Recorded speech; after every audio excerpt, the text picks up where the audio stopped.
My husband demanded everything in our divorce. He left me with nothing but the clothes on my back and twin children. I agreed to his terms without putting up a single fight. My own lawyer looked at me like I had lost my mind when I signed away my life's work. In the courtroom, my soon-to-be ex-husband smiled his million-dollar smile, fully convinced he had just won the ultimate victory and left me destitute. He had absolutely no idea what he had just taken on. Before I continue this story, let me know where you are watching from in the comments below. Hit like and subscribe if you have ever had to outsmart a narcissist who tried to break you. The mahogany doors of the Prince George County Courthouse swung shut behind the judge, signaling the end of my marriage and the legal transfer of my entire net worth. I sat at the heavy wooden defense table, adjusting my simple gray blazer. Across from me sat Desmond. He was 36, devastatingly handsome, in his custom-tailored Italian suit and vibrating with pure triumph. He adjusted his silk tie and leaned across the polished table, his voice dropping to that smooth, patronizing baritone he used whenever he wanted to make someone feel incredibly small. "Well, Nia," Desmond said, a smug grin spreading across his face, "I thought you would make this much harder. But walking away with zero equity in the $30 million financial technology firm you built from scratch and handing over the keys to the $4 million Mitchellville mansion without a whimper, I almost feel bad for you. Almost enjoy your new life at the bottom with the twins." I looked at the man I had loved for 10 years, the man who had spent the last decade taking credit for every line of code I wrote. He was the charming face of our company, the brilliant CEO who wined and dined investors while I stayed hidden in the server room.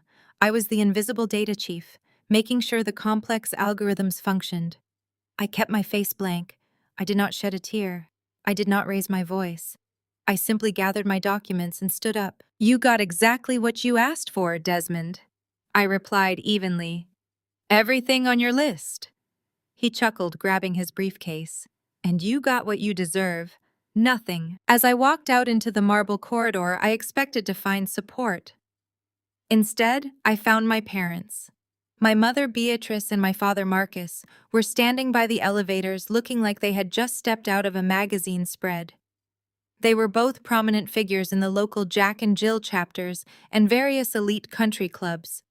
Social image was their religion, but they did not walk toward me. They walked straight past me and went directly to Desmond. My mother threw her arms around my ex-husband, pulling him into a tight embrace. My father clapped him on the shoulder, offering a congratulatory smile. It was a physical blow watching the people who gave me life, comforting the man who had just stripped me of my livelihood. Desmond excused himself to speak with his legal team, leaving my parents to finally acknowledge my existence. My mother approached me, her heels clicking against the marble floor. She grabbed my upper arm, her manicured nails digging painfully into my skin. "If you had just acted like a traditional wife, we would not be standing today."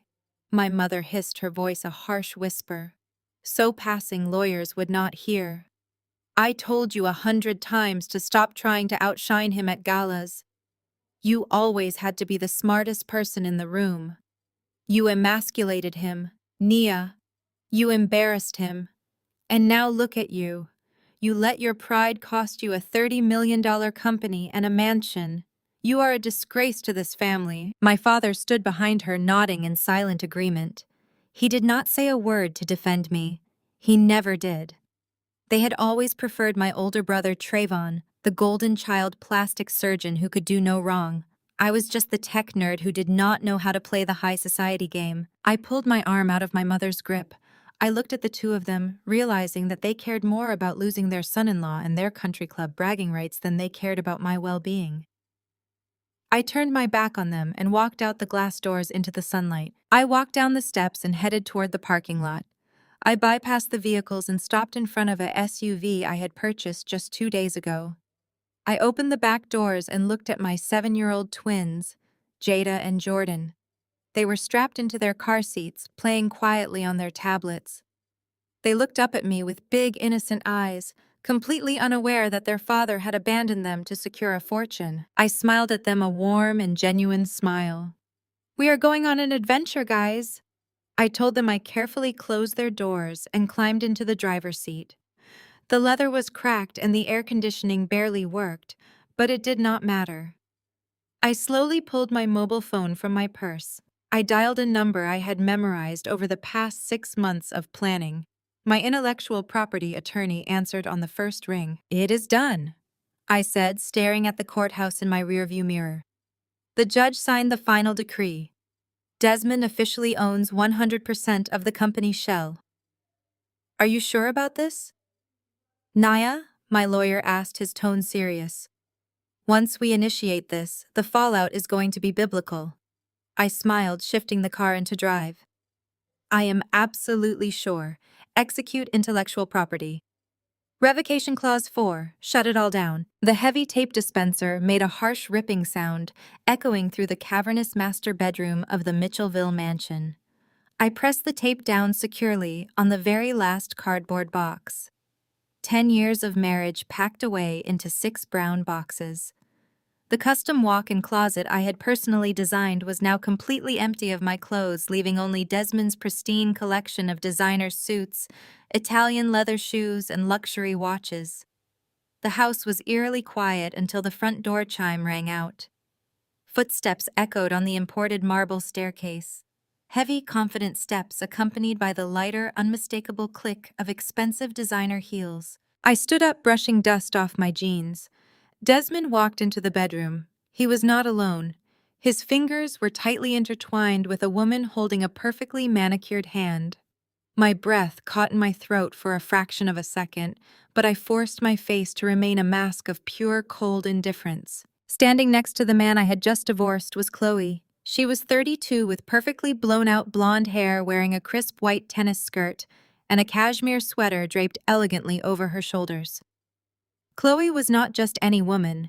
She was my brother Traven's wife, my own sister-in-law, the woman who sat at my parents' Thanksgiving table every single year holding my hands during grace. Desmond dropped her hand and crossed his arms, leaning casually against the mahogany doorframe. He wore a smirk so wide it looked genuinely painful. "You should have hired professional movers, Nia," he said, checking his reflection in the hallway mirror. "Manual labor really does not suit you." Then again, neither did living in a $4 million estate. Chloe stepped forward, her face arranged in an expression of carefully rehearsed pity. She reached out as if to touch my arm, but I took a deliberate step back. She pulled her hand away and sighed heavily, placing her hand flat against her chest. "I am so sorry, Nia," Chloe said, her voice dripping with artificial sweetness. "I truly never meant for it to happen this way. But Desmond and I just connected on a level you two never could. You were always so busy with your computers and your data codes. Desmond just needs a woman who knows how to nurture a powerful black man. Someone who understands how to make a house a real home." The sheer audacity of her words hung heavily in the air. A white woman standing in the home I purchased with money I earned, lecturing me on how to nurture a powerful black man. I looked from Chloe to Desmond. He was beaming, practically preening under her validation. This was exactly what he craved. Blind adoration from a woman who viewed him as a prize rather than an equal partner. I did not yell. I did not throw the nearby crystal vase. I simply tilted my head. "Does Trayvon know about his deeply nurturing wife?" I asked evenly. Chloe waved a dismissive hand, rolling her eyes. "Trayvon is at his plastic surgery clinic. He is always at the clinic. He works 80-hour weeks trying to maintain his title as the prodigal son of this family. He does not even notice when I am gone. As long as I show up to the country club dinners on his arm and smile for the cameras, he is perfectly content. It gets so lonely in that big, empty house, Nia." Desmond was the first person who actually paid real attention to me. She walked past me, completely unbothered by her own infidelity, and stepped right into my empty closet space. She ran her fingers along the custom cedar shelving, then turned her attention to the garment rack I had left behind. On it hung 3 vintage couture dresses I had not had the space to pack. "Oh, these are absolutely gorgeous," Chloe cooed, pulling a deep emerald gown from the rack and holding it up. "Your mother always said I had a better figure for high fashion anyway. Remember when I baked that peach cobbler for your father last month? He told me it was the best thing he had ever tasted and that you could really learn a thing or two from me about domestic grace. I think I will keep these dresses, Nia. You will not have anywhere to wear them in a one-bedroom apartment anyway. The layers of betrayal were perfectly clear. My parents had been feeding Chloe a steady diet of superiority for years. They elevated her, praised her domestic skills, and diminished my professional success, all to maintain their precious image of the perfect family hierarchy. They enabled the very monster who was now dismantling their golden child's marriage. But right now, they were all blissfully unaware of the consequences approaching them. Desmond clapped his hands together, breaking the silence. All right, Nia. The sad show is over. Leave the keys on the kitchen counter and see yourself out immediately. Chloe and I have a catering team coming in an hour to plan our housewarming party. I picked up my purse and hoisted the last heavy box into my arms. I walked past Chloe, who was busy admiring her reflection in the full-length mirror. I stopped right in front of Desmond. He braced himself, puffing out his chest, expecting me to slap him or break down crying. I reached into my pocket and pulled out the heavy brass keyring. The keys to the front door, the security gates, and the garage. I held them up. The metal clinked loudly in the quiet room. I dropped them directly into his open palm. He snatched them, closing his fist with a triumphant grin. Enjoy the house, Desmond. I said, my voice low and steady. It requires a lot of expensive upkeep, and do not forget to check the mailbox tomorrow. Special delivery. He laughed, a harsh grating sound. Looking forward to it, Nia. Do not let the door hit you on the way out. I walked out of the master bedroom and made my way down the grand staircase. My footsteps were the only sound until I reached the front foyer. Behind me, floating down from the second floor, I heard the distinct loud pop of a champagne bottle uncorking, followed by Chloe's high-pitched giggling. They were drinking expensive champagne in the house I bought, celebrating a victory that did not actually exist. I stepped out into the crisp afternoon air and let the heavy front doors latch shut behind me. I walked to my SUV, loaded the final box into the trunk, and got into the driver's seat. The twins were still playing their games, oblivious to the destruction of their previous life. I looked back at the sprawling brick mansion one last time. Desmond thought he had won the ultimate prize. He thought he had taken my life, my home, and my legacy. He had absolutely no idea that he had just willingly chained himself to a rapidly sinking ship. He did not know that by taking the company's shell, he had assumed all of its massive liabilities. He did not know that the moment my lawyer executed that clause, the software powering his entire business had instantly vaporized. And most importantly, he had no clue about the massive financial time bomb ticking inside the very walls of that house. A bomb that was scheduled to detonate in exactly 7 days. I put the car in drive and pulled out of the gates, leaving them to their champagne. Monday morning arrived with the kind of crisp, bright sunlight that usually signaled a fresh start. For Desmond, it was supposed to be his ultimate victory lap. He strutted into the downtown Bethesda headquarters of Apex Financial Technologies, wearing a bespoke navy suit and holding an expensive artisan espresso. He tossed finger guns at the receptionist and confidently pushed through the heavy glass doors of his executive suite. He felt like an absolute king. He had the mansion, the beautiful new woman, and the multi-million-dollar company.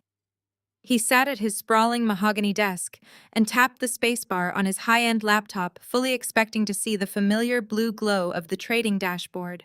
Instead, the screen was completely black. A single line of stark white text blinked in the dead center. Error. Kernel not found. Algorithm lease terminated.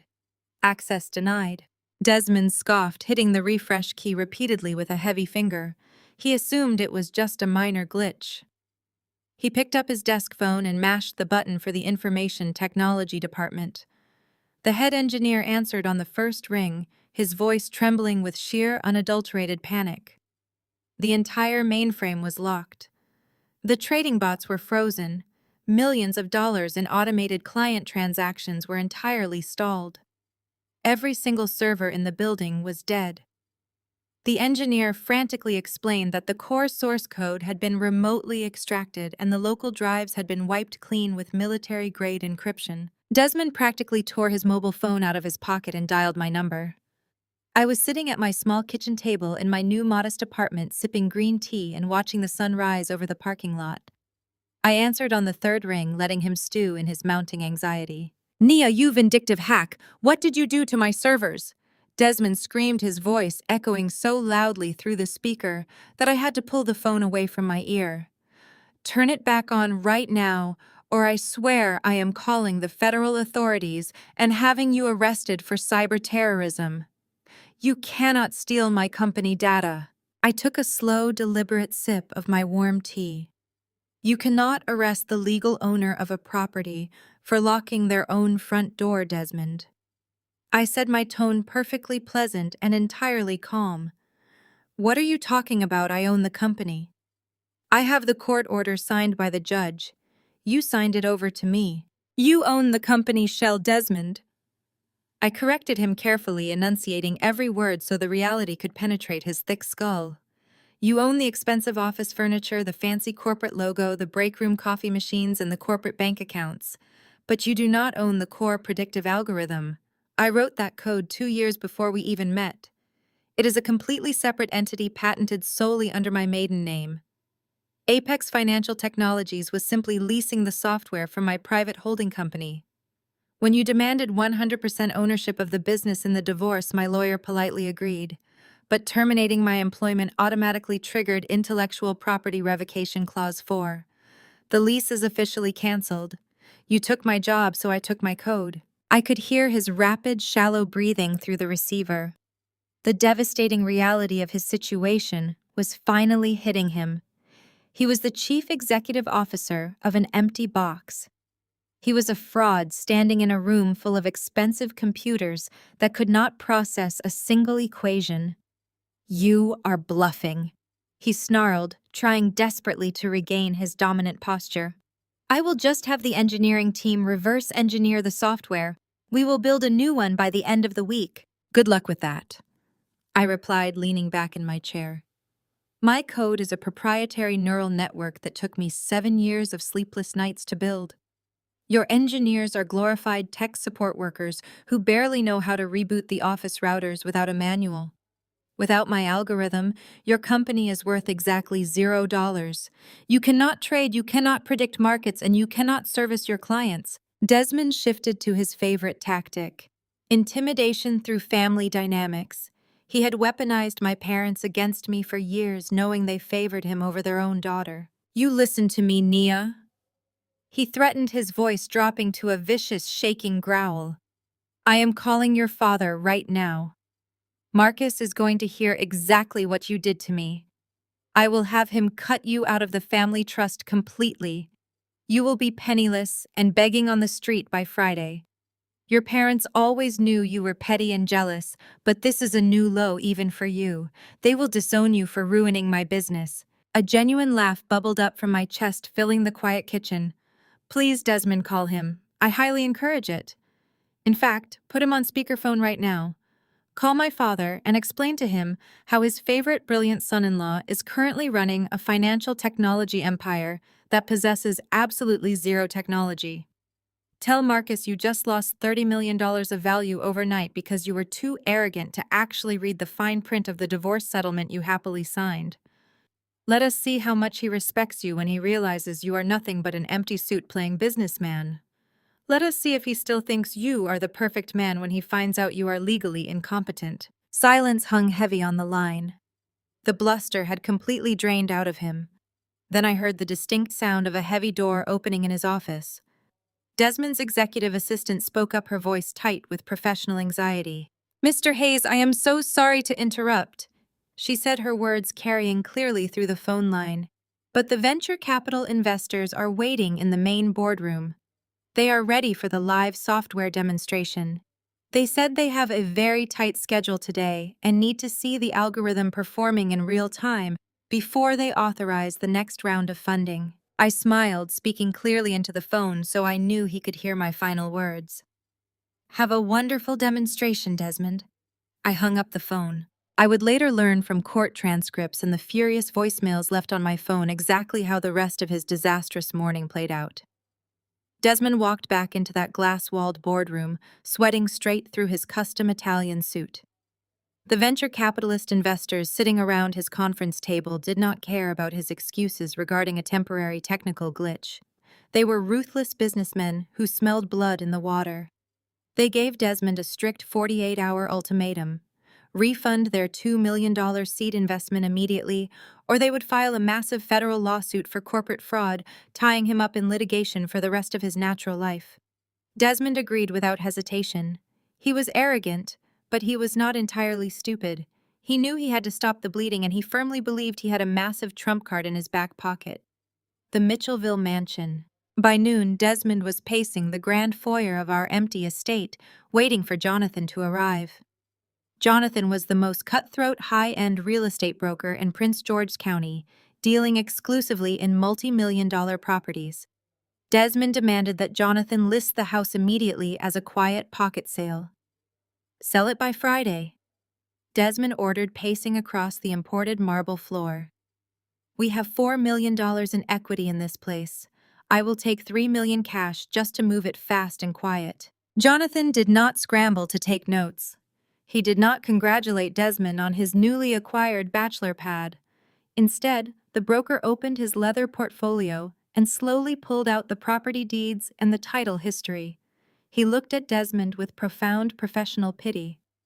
"Desmond, you cannot sell this house," Jonathan explained, sliding a thick stack of bank documents across the kitchen island. "You do not have $4 million in equity. You actually have a ticking financial time bomb." Desmond grabbed the papers, his eyes darting frantically across the fine print.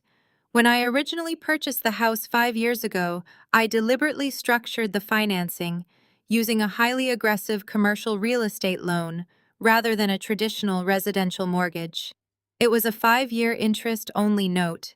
That meant, for 60 months, we were only paying the interest on the loan, with a massive $2.5 million balloon payment due in full at the very end of the term." Desmond had never bothered to look at the mortgage paperwork during our marriage. He just liked standing at country club bars telling his friends he lived in a $4 million estate. He never cared how the bills were paid, as long as his lifestyle remained completely uninterrupted. "How is this even possible?" Desmond screamed, slamming his hand on the marble counter. "We have lived here for 5 years. Who has been paying for this entire estate?" Jonathan tapped a specific line item on the heavily redacted bank statement.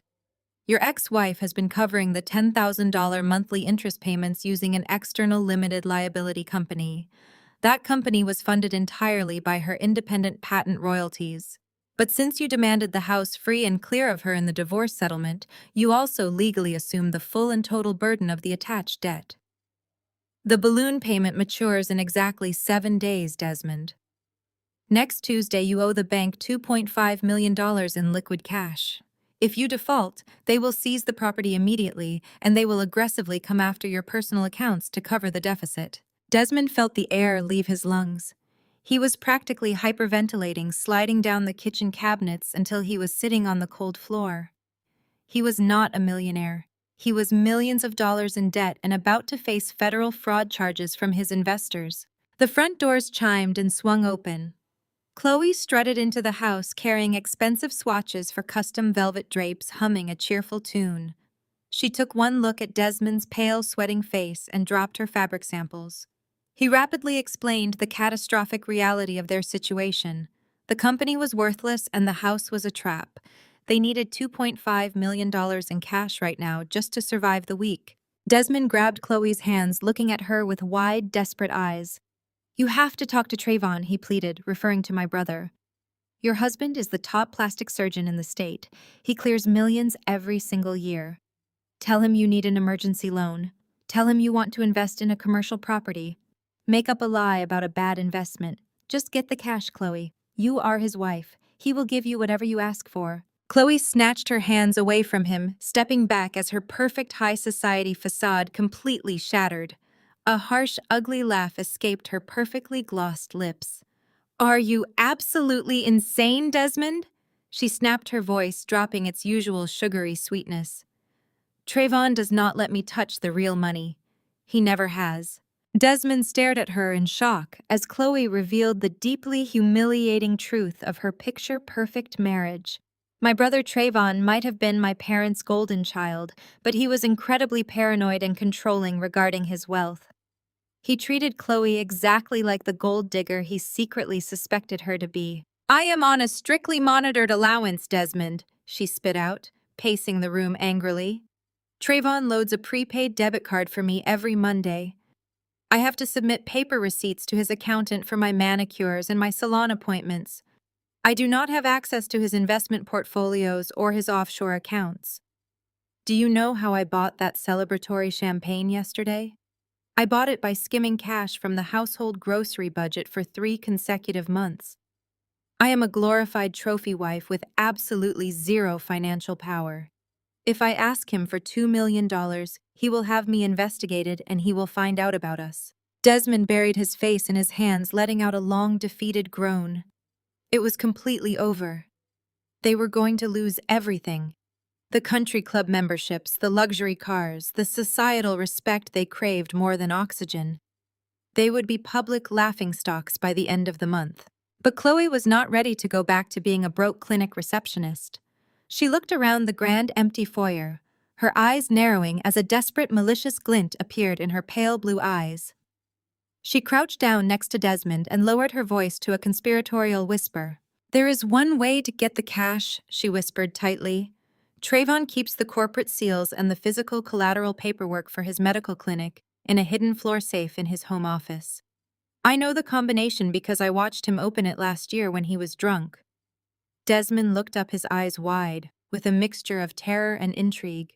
"What are you saying, Chloe?" She looked him dead in the eye, suggesting the absolute unthinkable. "We forge Trevon's signature, we take the clinic deeds, and we use his entire medical practice as collateral for a high-interest bridge loan. Trayvon never checks the physical safe. We get the cash, pay your balloon payment, satisfy the investors, and figure out the rest later. It is the only way we survive this, Desmond." The artisanal coffee shop in downtown Bethesda was my sanctuary. I sat in a secluded corner booth nursing a hot matcha latte and reviewing the early-stage analytics for my new cybersecurity firm on my tablet. The morning sun streamed through the floor-to-ceiling windows, casting a warm glow over my quiet, peaceful new life. That peace was violently interrupted when a shadow fell over my table. I did not need to look up to know who it was. The overwhelming scent of expensive Tom Ford cologne and the sharp, aggressive tap of a platinum Rolex against my wooden table gave him away instantly. "What is wrong with you, Nia?" I slowly looked up from my screen. Standing over me was my older brother Trayvon. He was dressed in his signature uniform, custom-fitted navy blue designer scrubs layered under a cashmere topcoat. Every hair on his head was perfectly shaped, his beard immaculately lined up. Trayvon was the golden child, the brilliant Ivy League-educated plastic surgeon who carried my parents' impossibly high expectations on his broad shoulders and delivered every single time, or at least he appeared to. "Good morning to you too, Trayvon," I replied calmly, closing my tablet. "I see the clinic is doing well. Do not play games with me," he snapped, sliding into the booth across from me. He leaned forward, his handsome face twisted into a mask of pure condescension. "Desmond called me last night practically in tears. He told me what you did to the company servers. He told me you locked him out of his own business just to be petty. Are you actively trying to destroy the family reputation?" I took a slow, deliberate sip of my latte. "I did not destroy anything, Trayvon. I simply took what legally belonged to me. Desmond won the company name in the divorce, but the software is mine. He should have hired better lawyers." Trayvon slammed his hand on the table, rattling my coffee cup. "You are unbelievable. You have always been completely unbelievable. Mom and Dad are absolutely humiliated.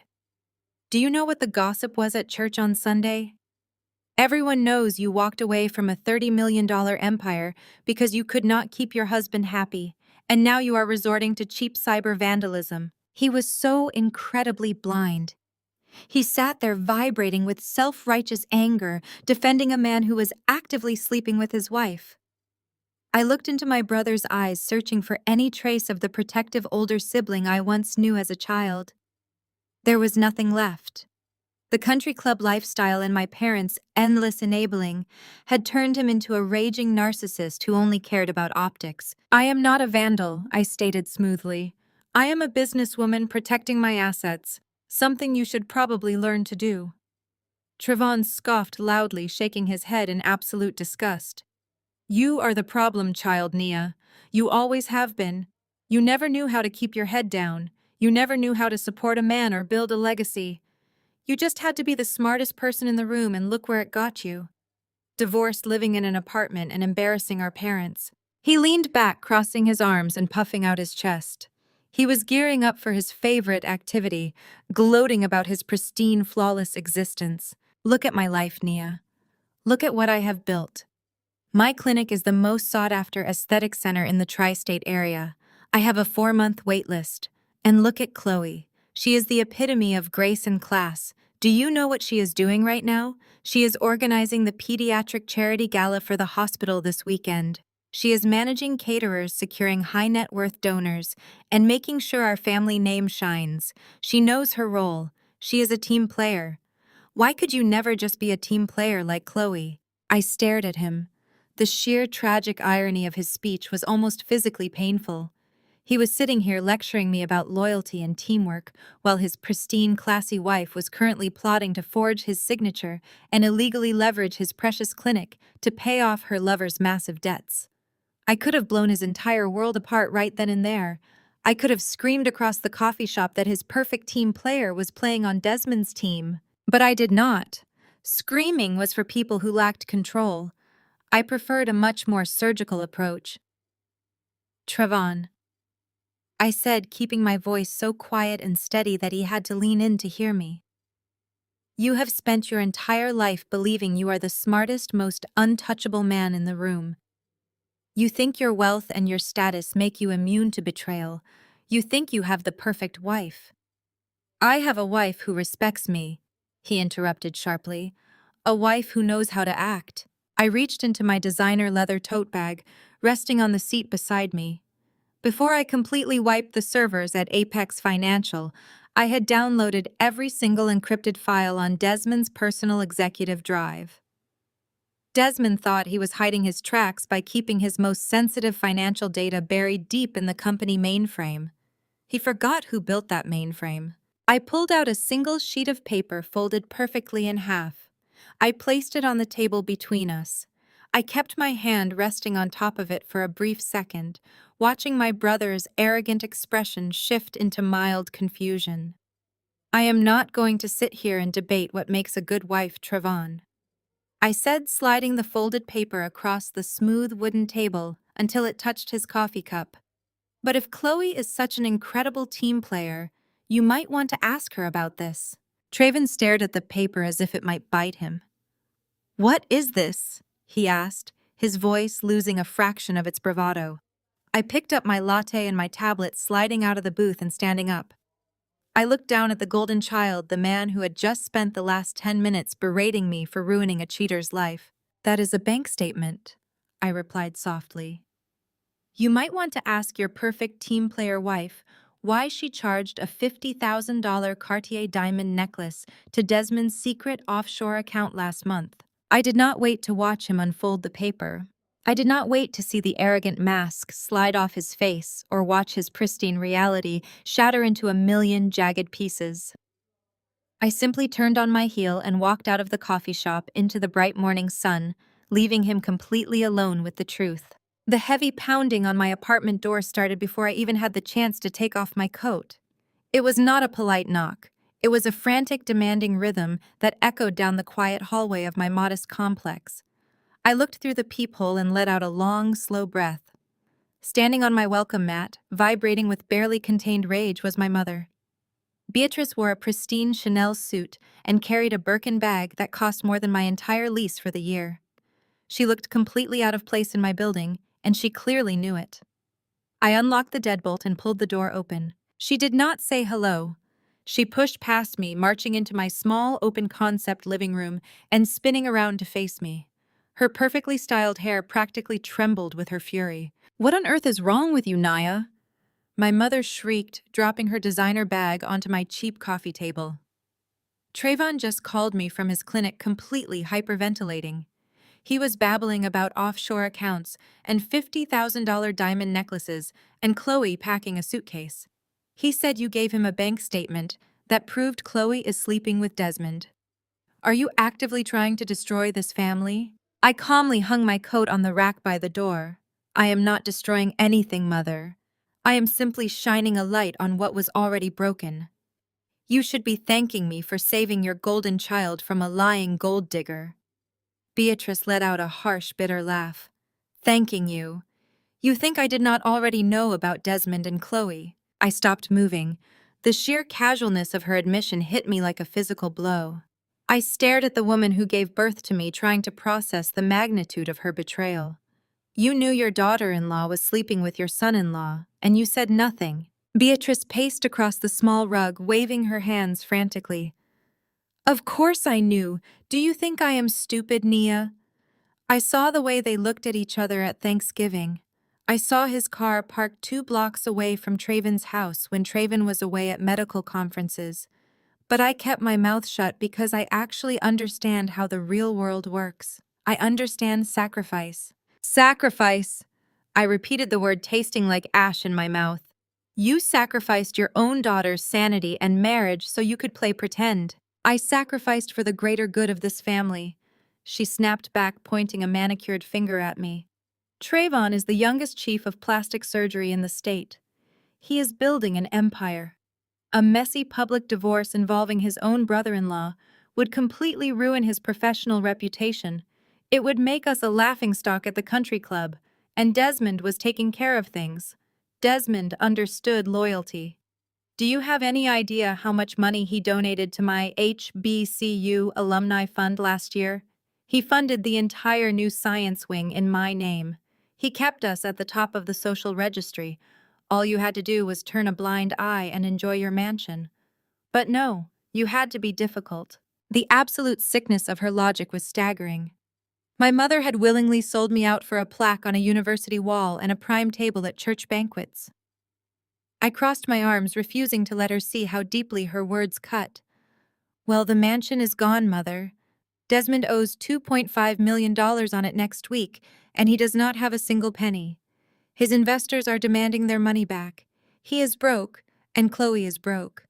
The facade is over. Beatrice lunged forward, grabbing my forearms with a desperate grip. No, it is not over, Nia. You can fix this. You have to fix this right now. Trayvon cannot take a scandal like this. Give Desmond the algorithm code back. Reactivate his servers today. Let him demonstrate the software to those investors so he can secure the funding and pay off the house balloon payment. We can sweep this entire mess under the rug. We will send Chloe away to a spa retreat until things cool down. Desmond will get back on his feet, and we can all go back to normal. I pulled my arms out of her grip, stepping back. Absolutely not, I said, my voice dropping to a cold, hard whisper. I am not giving that cheating fraud my life work so he can save your social calendar. He is going to lose everything, and he deserves it. My mother's face twisted into something ugly and unrecognizable. Her eyes went completely cold. The polished country club matriarch vanished, replaced by a vicious, cornered animal. You are going to regret this, Nia, she hissed, taking a step toward me. You are living in a tiny, cramped apartment. You have no job. You have no husband. You are unstable. If you do not give Desmond that code right now, I will call my lawyers this afternoon. I will sue you for grandparents' rights. I will stand in front of a judge and swear under oath that you are having a mental breakdown. I will testify that you are an unfit mother, and I will take the twins away from you. With my resources and Trayvon's backing, you will not stand a chance in court. You will lose your children, Nia. The threat hung heavy in the air. She stood there, chest heaving, fully expecting me to crumble. She expected me to burst into tears and surrender exactly the way I had done when I was a teenager. Instead, I smiled. I did not yell. I did not panic. I simply raised my hand and pointed toward the shadowy corner of the room just beyond the small kitchen counter. You always were terrible at checking your surroundings, Mother, I said casually. Beatrice turned her head. Sitting in the plush armchair tucked into the corner was a woman in a sharp gray suit. She had a sleek digital voice recorder resting on her knee, and the red light was blinking steadily. It was Diane, my divorce attorney. She had come over early to drop off some final settlement paperwork, and we had been enjoying coffee when Beatrice started pounding on the door. Diane stood up, smoothing out her skirt. She looked at my mother with a predatory shark-like grin. "That is a fascinating legal strategy, Beatrice," Diane said, stepping into the light. "Unfortunately for you, threatening to file false claims of child endangerment in order to extort highly valuable intellectual property from my client constitutes several major felonies. I believe the district attorney would be incredibly interested to hear this recording. Do you want to discuss your HBCU donations in front of a federal judge, or should we skip straight to the extortion charges?"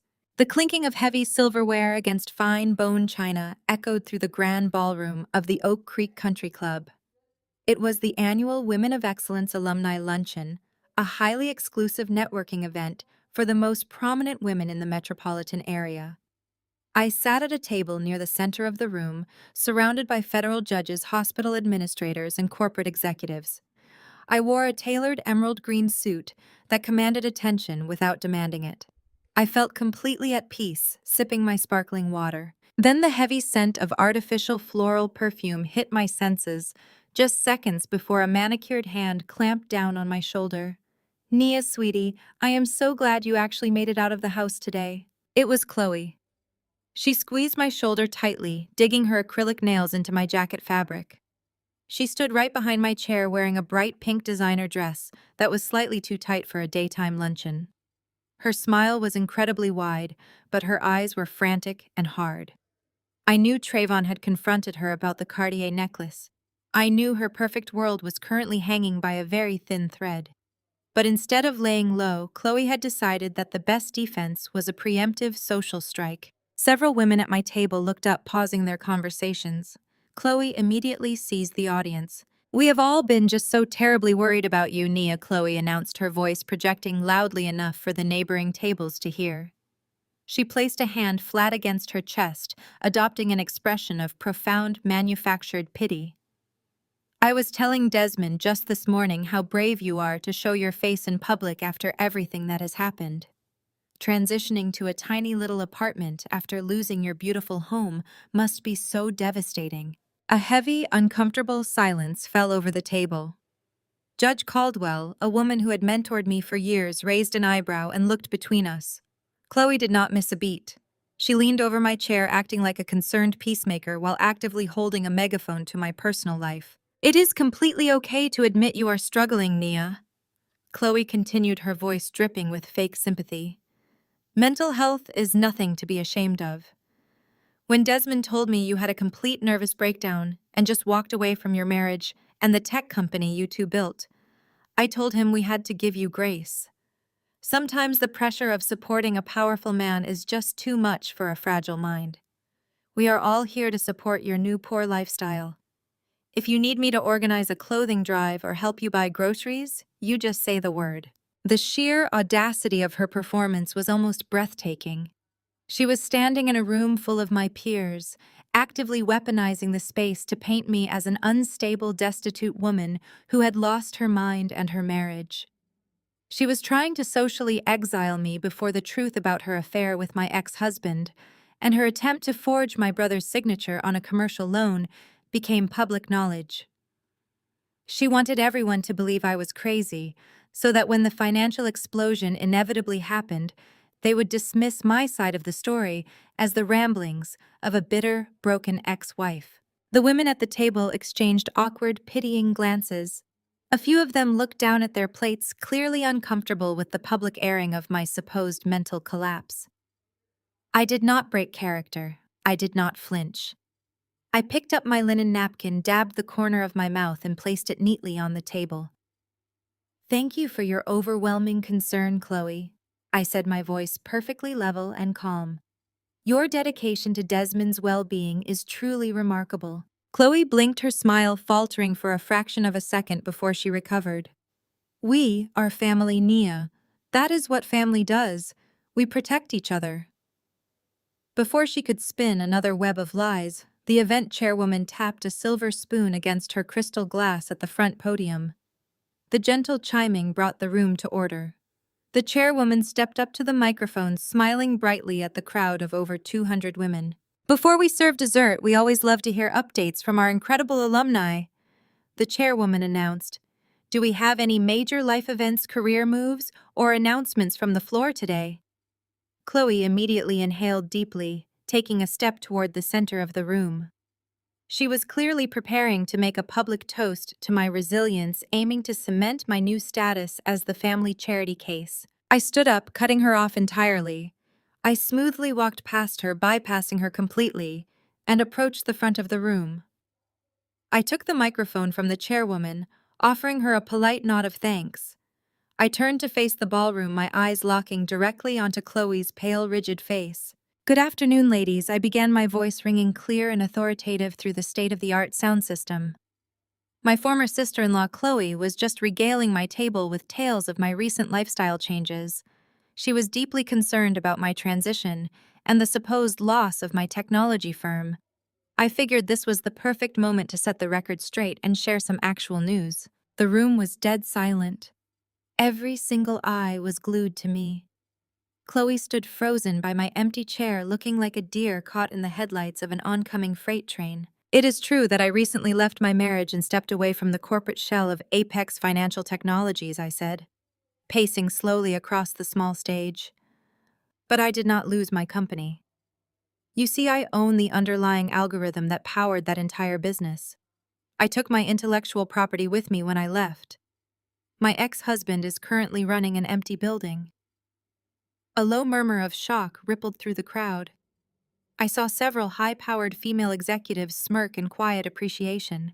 I am taking this opportunity to officially announce the launch of my new cybersecurity and predictive analytics firm, Core Code Dynamics. I continued, my voice rising with unshakable confidence. I am stepping out of the shadows and building my own legacy. And I'm incredibly proud to announce that as of 8 o'clock this morning, my new firm has successfully secured $10 million in Series A funding. I paused, letting the massive number hang in the air. I looked dead at Chloe, whose jaw had practically unhinged. And the best part, I added a sharp, victorious smile spreading across my face. That $10 million investment is being led entirely by Harrison Ventures, the exact same venture capital group that aggressively pulled their funding from Desmond's empty company yesterday afternoon. They realized they were backing the wrong horse, so they decided to back the actual creator. Thank you all for your support. The ballroom erupted into deafening applause. Women were standing up, raising their glasses and cheering for the ultimate corporate checkmate. I handed the microphone back to the chairwoman and walked calmly back to my table. Chloe was no longer standing there. She had completely vanished, fleeing the country club before she had to face the reality that she had just publicly mocked a newly minted millionaire. I stepped out of the Oak Creek Country Club into the crisp afternoon air, letting the heavy oak doors swing shut behind me. The muffled sound of applause was still vibrating through the thick wood, but I did not look back. My phone was already buzzing in my hand with frantic text messages from women I had not spoken to in months, but I ignored them all. I slid into the back of my waiting town car and gave my driver the address to the new downtown headquarters of Core Code Dynamics. The social theater was officially over. It was time to return to the digital battlefield. When I arrived at my office, the atmosphere was electric. My lead developers were celebrating the Harrison Ventures funding announcement, but I bypassed the champagne in the break room and walked straight into my private glass-walled suite. I locked the door behind me and sat down at my primary workstation. I woke up the three massive monitors curving across my desk and pulled up a highly classified monitoring dashboard. Desmond was entirely out of options. Harrison Ventures had publicly abandoned him.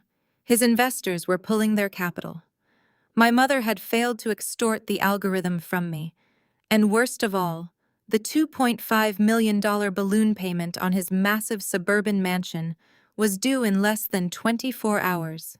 He was a desperate man trapped in a corner of his own making.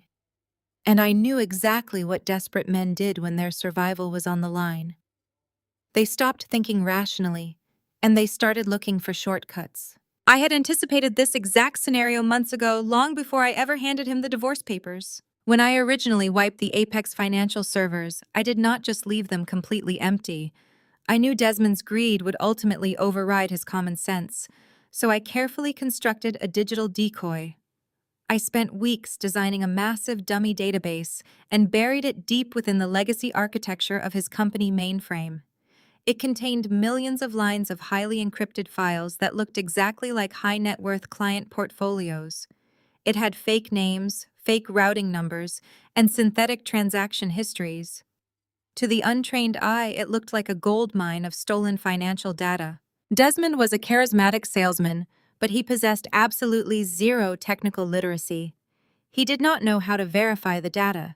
He only knew that illicit client information sold on the black market was worth millions.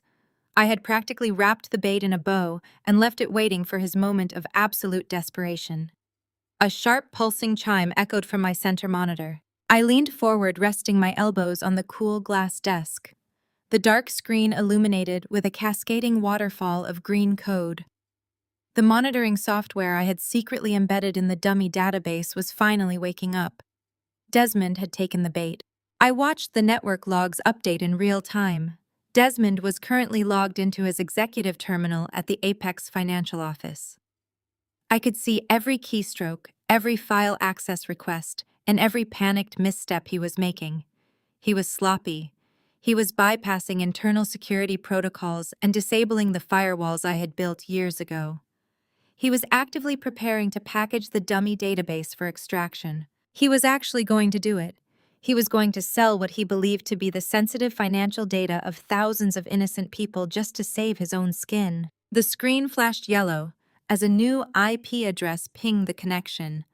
I ran a quick trace route. The connection was routing through a complex series of encrypted proxy servers bouncing from servers in South America before masking itself in Eastern Europe. Desmond had found a buyer on the dark web. He had found someone willing to pay millions of dollars in untraceable cryptocurrency for a massive data breach. My pulse remained completely steady. I took a sip of my cold coffee and watched the progress bar appear on my screen. Desmond initiated the file transfer. 10%, 20%. He was probably sitting in his empty office right now, sweating through his expensive tailored suit, watching the same progress bar. He probably thought he was a genius. He thought he had outsmarted me, outsmarted his investors, and outsmarted the banks. He thought this illegal overseas wire transfer was going to pay off his mansion, keep Chloe dripping in diamonds, and save his fraudulent reputation. 50%, 70%. I reached out and lightly tapped my manicured fingernail against the edge of the monitor. What Desmond failed to realize was that my dummy database was not just a simple decoy, it was a highly sophisticated digital honeypot. Months ago, when I first suspected he was engaging in shady financial practices, I officially registered that exact synthetic data set with the Securities and Exchange Commission and the Federal Cybersecurity Division. I legally classified it as a monitored honey token, designed specifically to track corporate espionage and unauthorized data exfiltration. 90%, 100%, transfer complete. The moment the data packet cleared the local server and crossed international digital borders, my screen flashed a brilliant violet red. Desmond had not just stolen data. By transmitting a registered federal honeypot to a sanctioned overseas IP address, he had instantly committed multiple counts of corporate espionage, international wire fraud, and severe violations of federal cybersecurity laws. My terminal chimed again, this time with a different tone. An automated receipt generated on my screen. The digital tripwire had officially activated. The automated system had just sent a complete, unredacted data log containing Desmond's YP, address, his terminal location, and the exact details of the illegal transfer directly to the Cybercrimes Division of the FBI and the Enforcement Wing of the SEC. I leaned back in my leather chair, exhaling a long, satisfied breath. Desmond wanted to play a high-stakes game of corporate deception. He wanted to steal my life work and claim it as his own. He wanted to fund his lavish lifestyle with dirty money. Now he was going to have to explain his brilliant business strategy to federal agents. I closed the monitoring dashboard and opened my email, drafting a quick update to my new board of directors. Desmond's entire empire had just burned to the ground, and he was the one who struck the match. I parked my car down the street from the sprawling Bethesda estate I had once called home. The long circular driveway was choked with sleek black Maybach Range Rovers and vintage sports cars. Valets in crisp white shirts were sprinting back and forth under the soft glow of the gas lanterns lining the property. Desmond and Chloe were throwing their annual summer gala. It was a desperate, lavish masquerade designed to reassure their remaining social circle and whisper sweet nothings to potential new investors. Because my name was still legally on the property deed, the automated security gates swung open for me without a single hesitation. I walked up the illuminated stone pathway, wearing a simple, elegant black gown. The heavy summer air was filled with the sound of a live string quartet playing on the back terrace and the clinking of crystal champagne flutes. I slipped through the grand mahogany front doors, completely unnoticed, blending into the crowd of high society elites. The sheer opulence of the event was staggering, and entirely funded by credit Desmond no longer had.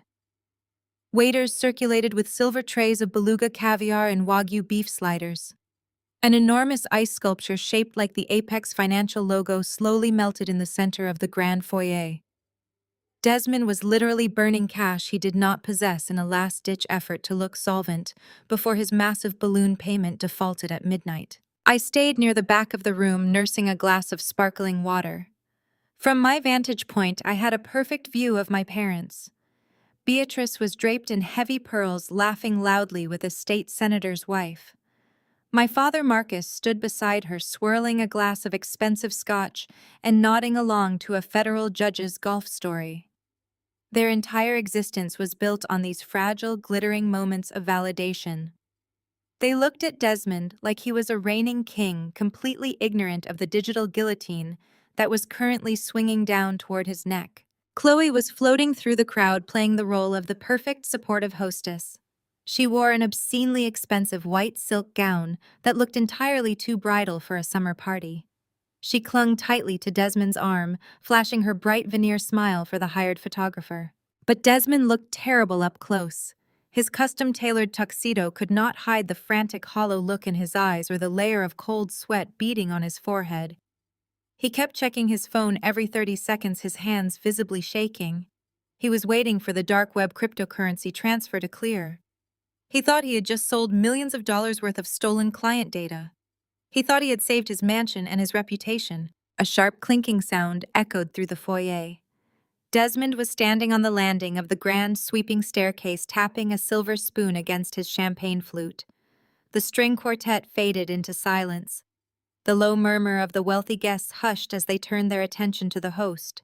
"Thank you all for coming tonight," Desmond began, his voice slightly breathless, but projecting false confidence. "We are so incredibly blessed to be surrounded by our dear friends, our esteemed colleagues, and our loving family." He raised his glass, gesturing down toward my parents. Beatrice beamed with absolute pride, wrapping her arm around Marcus. "This has been a year of transition for Apex Financial," Desmond continued, forcing a wide smile. "But true innovation requires overcoming obstacles. We are standing on the precipice of a massive new expansion. Tonight we celebrate resilience, we celebrate loyalty, and we celebrate a very, very bright future. Cheers! Cheers!" Beatrice echoed loudly, raising her glass alongside the senators and judges. The clinking of crystal was abruptly drowned out by the sound of tires screeching onto the cobblestone driveway. Red and blue police lights suddenly strobed violently through the floor-to-ceiling windows, painting the luxurious foyer in harsh, flashing colors. The heavy mahogany front doors did not just open. They were forcefully breached, slamming back against the interior walls with a deafening crack. A dozen men and women wearing tactical gear and dark windbreakers, emblazoned with the bright yellow letters, FBI, flooded into the mansion. "Federal agents, nobody move. Keep your hands exactly where we can see them," a booming voice commanded over a bullhorn. The party instantly descended into pure, unfiltered chaos. Women shrieked, dropping their champagne flutes onto the imported marble floors, where they shattered into hundreds of sparkling pieces. The hired waiters froze in place. I stood perfectly still in the shadows watching the meticulous execution of the raid. Several agents bypassed the terrified guests entirely, sprinting straight up the grand staircase past a frozen, wide-eyed Desmond. They were heading directly for his executive home office. Within seconds, they were carrying out his physical servers, seizing hard drives and bagging every single electronic device in the house. I looked at my parents. The scene unfolding in front of them was their ultimate paralyzing nightmare. Beatrice was clutching Marcus so tightly her knuckles were white. Her mouth was opening and closing like a suffocating fish, but no sound came out. Marcus had dropped his expensive scotch, the amber liquid pooling around his Italian leather loafers. Their peers, the judges, the politicians, the country club elite, they had spent decades trying to impress, were all watching their golden son-in-law get forcefully spun around and pressed against the staircase railing. Desmond Sterling, you are under arrest for corporate espionage, international wire fraud, and severe violations of the Computer Fraud and Abuse Act. An agent stated loudly, pulling Desmond's arms behind his back and snapping cold steel handcuffs around his wrists. Desmond fought against the restraints, his face twisting into a mask of rabid, spit-flying panic. "No, no, you do not understand!" he screamed, struggling against the agent's grip. He frantically scanned the crowd of horrified guests until his eyes locked onto me, standing calmly in the back of the foyer. "She did this," Desmond roared, straining his neck to point his chin at me. "That is my psychotic ex-wife. She set me up. She wiped my servers and planted fake data. She is a hacker. She framed me. Arrest her. Arrest her right now." The lead agent, a tall, imposing man with graying temples, stepped up to the staircase. He pulled a printed federal warrant from his tactical vest. He looked from Desmond to me, and then back to Desmond with an expression of absolute disgust. "Save your breath for the federal judge, Mr. Sterling," the lead agent said, his voice carrying clearly over the panicked whispers of the crowd. "Nobody hacked your servers tonight. We have been actively monitoring the registered honeypot database since the digital tripwire was triggered at 8:14 this evening. I did not initiate that transfer." Desmond screamed, his voice cracking with desperation. "She hacked my terminal remotely. She must have done it." The lead agent shook his head slowly. "The illegal transfer of federal data was not initiated from your executive terminal, Mr. Sterling. We tracked the exact origin of the dark web transmission. It was executed on this residential network, but the IP address and MAC address correspond to a completely different device." The agent turned his gaze away from Desmond. He looked directly at Chloe, who was standing at the bottom of the staircase. She was trembling so violently that her bridal white silk gown shook around her. The transmission was authorized and executed from a rose gold Apple MacBook registered to a Chloe Sterling. The agent announced, stepping down the stairs toward her. "Mom, I am going to need you to turn around and place your hands behind your back." The cold steel of the handcuffs snapped shut around Chloe's wrists with a sharp and highly satisfying click. Her pristine bridal white silk gown dragged across the imported marble floors as two heavily armed federal agents escorted her forcefully out of the mansion. The same high society wives she had been desperately trying to impress just moments ago were now recording her humiliating perp walk on their smartphones. I stood near the melting ice sculpture in the foyer, watching the ultimate collapse of her carefully curated world. I felt absolutely no pity. 2 hours later, I sat in a brightly lit, sterile observation room at the downtown FBI field office. As the legally registered owner of the cybersecurity honeypot database, the lead agent had requested my presence to formally verify the digital tripwire logs and confirm the exact parameters of my intellectual property. The agents treated me with the utmost professional respect, offering me hot coffee in a comfortable leather chair facing a massive wall of two-way glass. The heavy metal door to the observation room swung open. My brother Trayvon walked in. He was still wearing his custom-tailored tuxedo, but his bow tie was missing and his collar was unbuttoned. He looked completely frantic, his chest heaving with panicked breaths. He had followed the federal convoy downtown, demanding to see his wife and threatening to call a dozen high-priced lawyers. The lead agent stepped into the dark observation room and held up a firm hand, instructing Trevon to remain completely silent. The agent pointed a rigid finger toward the glass panel. I turned my attention to interrogation room A. Chloe sat alone at a scarred metal table. Two seasoned federal agents sat opposite her, reviewing a stack of printed server logs. This was the exact moment Chloe deployed her ultimate survival tactic.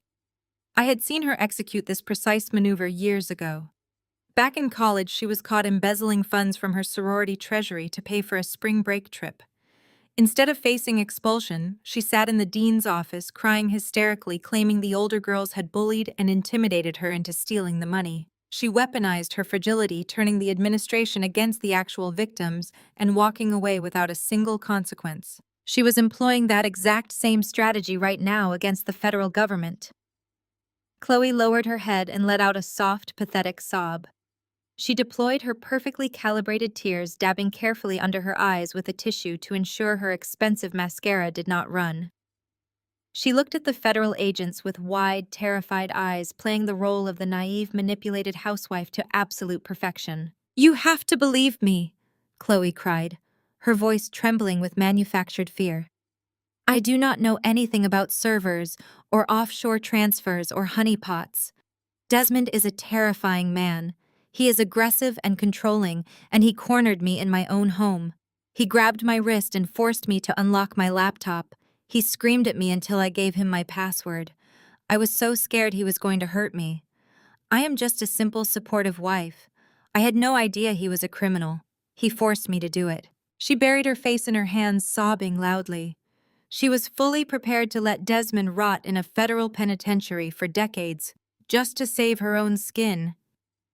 The lead agent in the observation room shook his head in disgust. He tapped a button on the main control console. The audio feed from Chloe's room was instantly piped directly into interrogation room B, located just down the hall. Desmond was sitting in that second room, handcuffed to an identical metal table. The audio of Chloe's tearful confession echoed loudly through the small speaker in the corner of his ceiling. Desmond heard every single word. He heard the woman he had destroyed my marriage for, the woman he had risked absolute financial ruin to impress, paint him as a violent, abusive monster. He realized she was offering him up on a silver platter without a second thought. Desmond's face turned a deep, mottled purple. The vein in his neck bulged against his skin. He completely snapped. Desmond thrashed against his restraints, rattling the heavy metal table so violently that the coffee cups tipped over. He screamed at the two agents sitting across from him, his voice echoing through the entire station. "She is lying," Desmond roared, spit flying from his lips. "She is a lying, manipulative snake. I never touched her. She handed me the laptop herself. Do not let her sit there and play the innocent victim. You want a criminal. You are looking at one right now. She is no simple housewife. She is a calculated thief." In the observation room, Trevon stepped closer to the glass. His breathing hitched. Desmond leaned forward over the table, breathing heavily, his eyes wide with pure spite. He was entirely unwilling to go down for corporate espionage while Chloe walked free. He decided to burn her entire pristine life to the ground. "You want to know how we afforded those offshore accounts?" Desmond shouted at the agents. "You want to know how we paid for the Cartier necklaces and the luxury cars while my company was failing? Ask Chloe about the medical supply loans. Ask her about the requisition forms." The federal agents in the room with Desmond exchanged a sharp look, instantly grabbing their pens. "Go on," an agent commanded. "For the past 8 months, Chloe has been forging her husband's signature on commercial medical supply loans." Desmond confessed, his voice ringing with bitter, vindictive triumph. "She has been systematically embezzling hundreds of thousands of dollars directly from Trevon's plastic surgery clinic. She diverted funds meant for surgical lasers and operating equipment and routed the cash directly into a secret account in the Cayman Islands. She is stealing her own husband blind and laundering the money through my shell companies. She orchestrated the entire thing." I turned my head slightly to look at my brother. Trayvon stood frozen in the dark observation room. His hands were pressed flat against the two-way glass, his knuckles turning stark white. The pristine, flawless existence he had bragged to me about at the coffee shop was completely eradicated in a matter of seconds. The charity galas, the country club status, the wealthy, elite lifestyle, all of it was built on a massive foundation of theft and lies. He stood there paralyzed in his ruined tuxedo, hearing every single detail of his wife's ultimate betrayal straight from the mouth of her lover. The heavy metal door of the observation room opened behind Trayvon. The lead agent politely but firmly instructed him to wait in the main precinct lobby while they processed the suspects. Trayvon moved like a hollow shell of a man.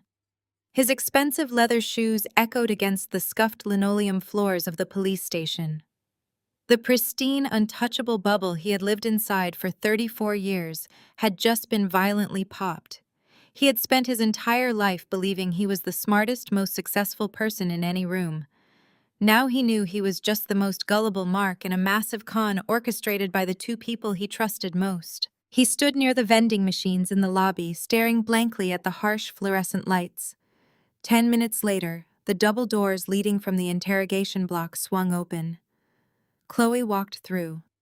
Her white silk gown was severely wrinkled, and her makeup was strategically smudged to maintain the illusion of a traumatized victim. When she saw Trayvon standing by the exit, she instantly accelerated her breathing, preparing to launch into another weeping performance. She rushed toward him, reaching out with trembling hands. Trayvon did not move. He did not open his arms. He looked at the woman he had married, the woman who had drained his business accounts and slept with his own brother, and felt nothing but absolute freezing revulsion. He told her to keep her hands off him. His voice carried through the quiet lobby, loud and sharp. Chloe dropped the act immediately. The manufactured fragility vanished from her face, replaced by a cold, cornered panic. She grabbed his arm, digging her manicured nails into his sleeve, and hissed at him to lower his voice. She was terrified of the optics still desperately trying to manage their public image while standing in the middle of a federal police precinct. She begged him to let her explain, claiming Desmond had manipulated her into the financial scheme and forced himself on her. Before Trayvon could respond, the double doors swung open again. Two heavily armed federal agents escorted Desmond into the lobby. Desmond was handcuffed, his custom tuxedo jacket missing his white shirt stained with sweat. When Desmond saw Trayvon pulling his arm away from Chloe, a nasty, bloodied smile stretched across his face. Desmond had nothing left to lose, and he could not resist twisting the knife one final time. Desmond stopped walking, forcing the agents to halt. He looked Trayvon up and down, letting out a harsh, barking laugh. He mocked Trayvon right there in the lobby. He told Trayvon that his prestigious medical clinic had been funding Desmond's lavish lifestyle for the past 8 months. He looked at Chloe and told Trayvon exactly how long she had been keeping his bed warm. Desmond sneered, calling Trayvon a pathetic blind fool who cared more about country club tea times than his own wife. Trayvon completely snapped. Decades of playing the composed, superior golden child vanished in an instant. He lunged across the lobby, tackling his brother to the floor. Trayvon grabbed Desmond by the collar of his ruined dress shirt and slammed his head backward into a row of metal folding chairs. The chairs crashed to the linoleum with a deafening clatter. Desmond laughed wildly, spitting blood onto Trayvon's cheek, fighting back by kicking his legs despite the heavy steel handcuffs binding his wrists. Chloe shrieked, backing away from the brawl, but she did not scream for Trayvon. She screamed at the federal agents to shut Desmond up, terrified of what else he might reveal. A swarm of federal agents descended on the brothers, ripping Trayvon off Desmond and shoving him hard against the nearest concrete wall. The lead agent pointed a taser directly at Trayvon's chest and ordered him to leave the precinct immediately or face felony assault charges. Trayvon stumbled backward, his chest heaving, his knuckles bruised and bleeding. He walked backward out of the sliding glass doors, stepping out into the damp summer night. The flashing neon sign of a bail bondsman across the street illuminated the absolute wreckage of his life. He was hyperventilating, drowning in the sudden destruction of his reality. Desperate for an anchor, he pulled his phone from his pocket and dialed the one person who had always fixed his problems. He needed his mother. He needed Beatrice to tell him what to do. Beatrice answered on the second ring. Her voice was strained, whispering frantically about the social disaster unfolding at the mansion. She complained that the federal agents were ruining the imported rugs and terrifying the state senator. Trevin cut her off. He ignored her superficial complaints and told her everything. He told her that Desmond was sleeping with Chloe. He told her that Chloe had stolen hundreds of thousands of dollars from his clinic to fund Desmond's offshore accounts. He gripped the phone tightly, waiting for his mother to gasp, to cry, to express the exact same world-shattering shock he was experiencing. Instead, there was only a heavy, calculated silence on the other end of the line. Beatrice sighed. She did not sound surprised. She sounded deeply inconvenienced. She told Trayvon to lower his voice. She told him they needed to handle this very quietly, to hire the right public relations firm to spin the narrative before the country club elite found out. Trayvon froze.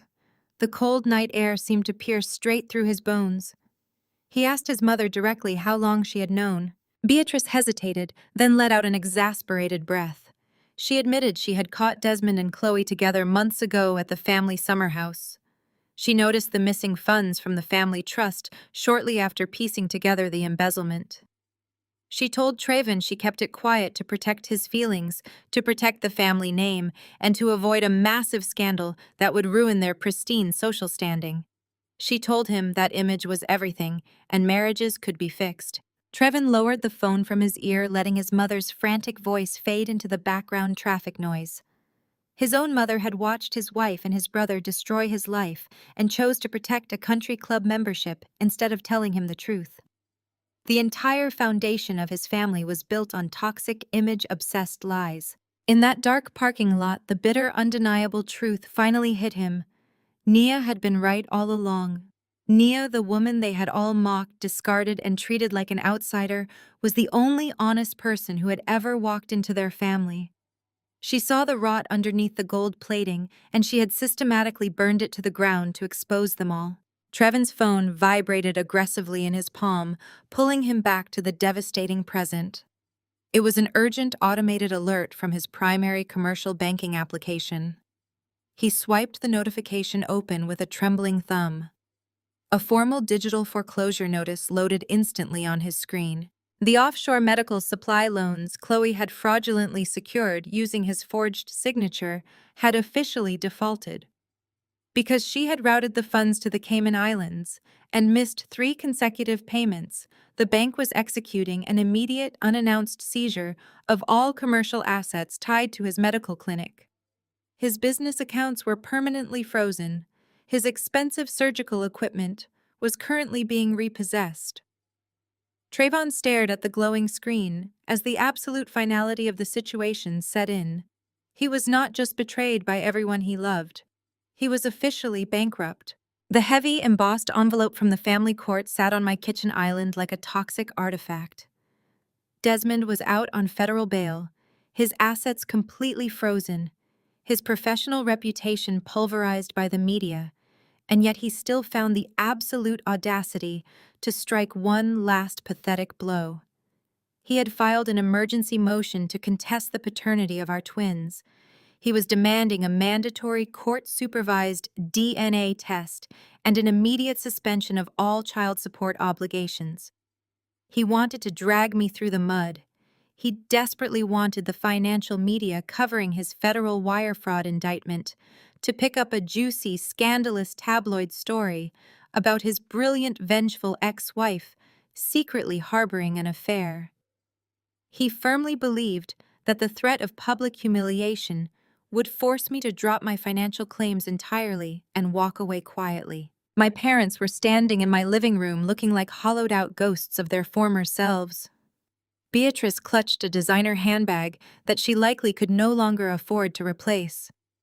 Marcus kept his eyes glued to the hardwood floorboards, his shoulders slumped in permanent defeat.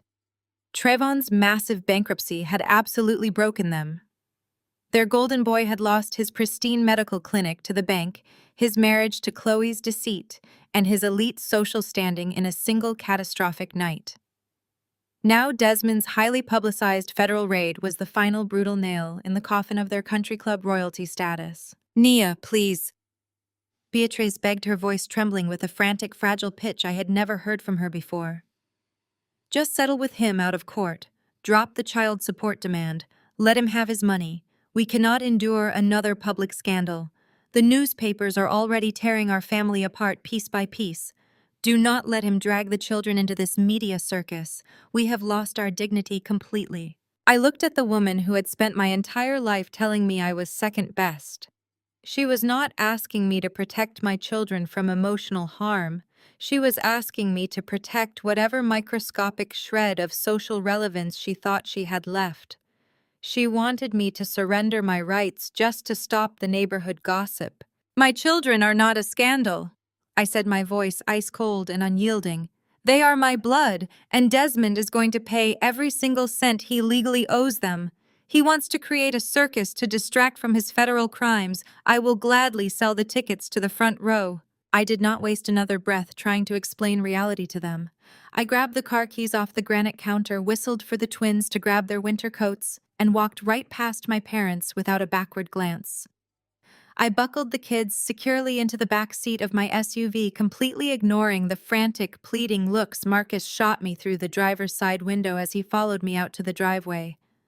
I backed out of the property and navigated the morning traffic, heading straight for the court-appointed genetic testing facility downtown. The twins babbled happily in the back, completely oblivious to the fact that the man who was supposed to protect them was actively attempting to erase his legal and financial responsibility to them.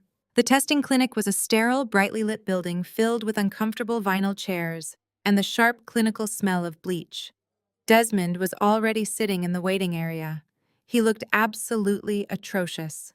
His designer's suit hung loosely on his shrinking frame, deeply wrinkled from days of unrelenting stress. He was out on bail, but the bulky black ankle monitor bulging beneath his tailored trousers told the real story. He was a certified flight risk, grounded by the federal government and financially bleeding out. His sleazy, bargain-rate family law attorney sat beside him, clutching a scuffed leather briefcase. When Desmond saw me walk through the sliding glass doors, holding the twins by their hands, a smug, desperate smirk crawled across his face. He stood up rapidly, adjusting his lapels, trying to project a dominance he completely lacked. He thought this was his master stroke. He firmly believed that bringing me to a fluorescent-lit clinic to swab my children's cheeks would break my spirit. He wanted me to feel the intense shame of a contested paternity. He wanted me to cower and negotiate. "I told you I was not going to make this easy, Nia," Desmond sneered, stepping directly into my path to block my way to the counter. "You wanted to ruin my life and take my company, fine. But I am not paying a single dime for these kids until a federal lab confirms they are actually mine. Everyone is going to know what kind of woman you really are behind closed doors. Let us see how your new board of directors likes the front page headlines about your fake marriage and your hidden affairs." I did not flinch. I did not raise my voice or take the bait. I gently guided the twins toward the plastic play area in the corner of the room, handing them a few brightly colored blocks to keep them occupied and away from the tension. Then I walked directly to the reception desk. The nurse behind the counter, looking highly uncomfortable with the hostility in the room, slid a thick stack of mandatory consent forms across the glass partition. I picked up the black pen attached to the clipboard. I did not hesitate for a single fraction of a second. I signed my name with sharp, precise strokes on every single page, legally authorizing the absolute release of the comprehensive genetic profiles to the court. I pushed the clipboard back to the nurse, ensuring Desmond and his lawyer had a perfect, unobstructed view of my unwavering compliance. Desmond's smirk faltered immediately. The confident gleam in his eyes wavered, replaced by a sudden creeping shadow of deep uncertainty. He had expected me to fight the test tooth and nail.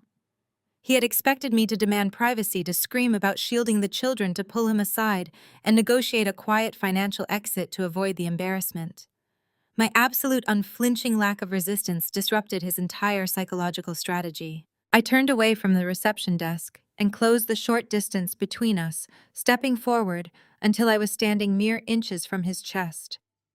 I looked him dead in the eyes, stripping away the very last piece of arrogant armor he had left.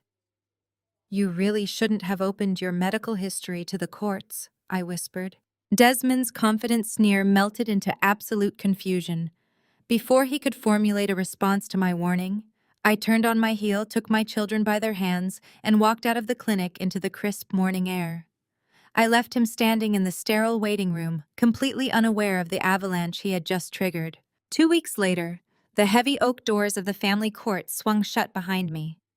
The courtroom was packed. Because of Desmond's high-profile federal wire fraud indictment, several financial journalists had slipped into the back rows. He had filed his emergency motion publicly, intentionally trying to generate a media spectacle to humiliate me. He wanted a circus, and the audience had eagerly arrived. Desmond sat at the petitioner's table, his bargain rate defense attorney furiously organizing a stack of messy files. The bulky black ankle monitor strapped to Desmond's leg was clearly visible beneath his tailored trousers. He looked exhausted and heavily medicated, but he still held his chin high with arrogant defiance. He genuinely believed the sealed manila envelope resting on Judge Caldwell's elevated bench contained his ultimate salvation. He thought he was about to publicly shame me and walk away from his financial obligations to his own flesh and blood. Judge Caldwell adjusted his reading glasses and broke the wax seal on the envelope.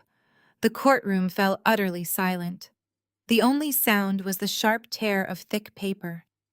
The judge extracted the laboratory report and scanned the first page.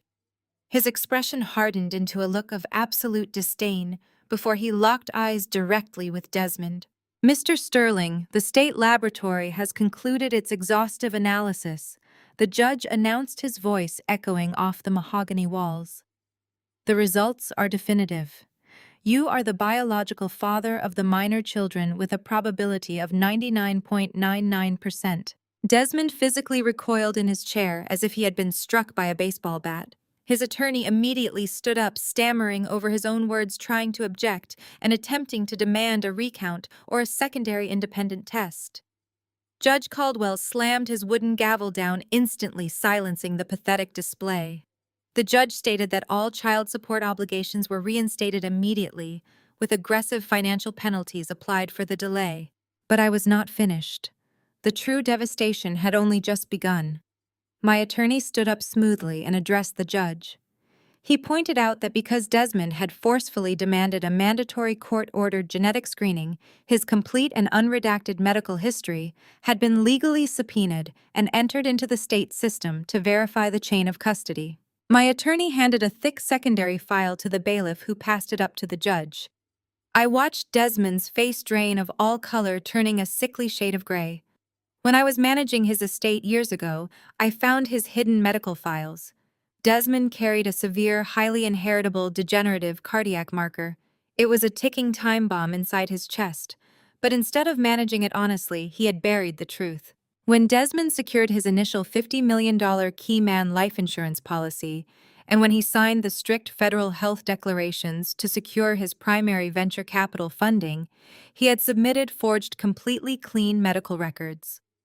Lying on a multi-million-dollar corporate insurance policy to deliberately mislead investors was an egregious federal fraud violation. Judge Caldwell read the document and coldly informed Desmond that because these verified medical records were now officially entered into the public court registry, the digital system had automatically flagged the massive discrepancy. The state database had already alerted the Federal Fraud Division. Desmond's desperate, arrogant attempt to avoid paying child support had just handed the FBI the exact physical evidence they needed to add federal insurance fraud to his rapidly growing list of felony indictments. The judge sternly noted that this new revelation would likely trigger an immediate review of Desmond's bail agreement. Desmond was hyperventilating, gripping the edge of the wooden table so hard his knuckles turned stark white. He was silently mouthing the word "no" over and over again. But the absolute masterstroke of my plan was yet to come. My attorney cleared his throat, commanding the undivided attention of every single journalist in the room.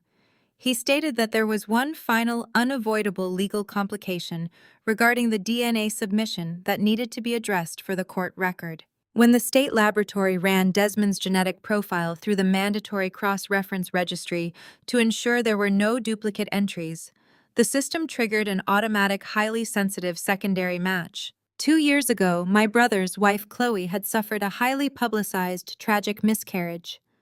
She had played the grieving mother flawlessly, soaking up the sympathy of our entire social circle. During that ordeal, she had checked herself into an exclusive private medical boutique to manage the complications. At the time, she requested a comprehensive genetic panel on the fetal tissue, claiming she desperately wanted to understand what went wrong with her pregnancy.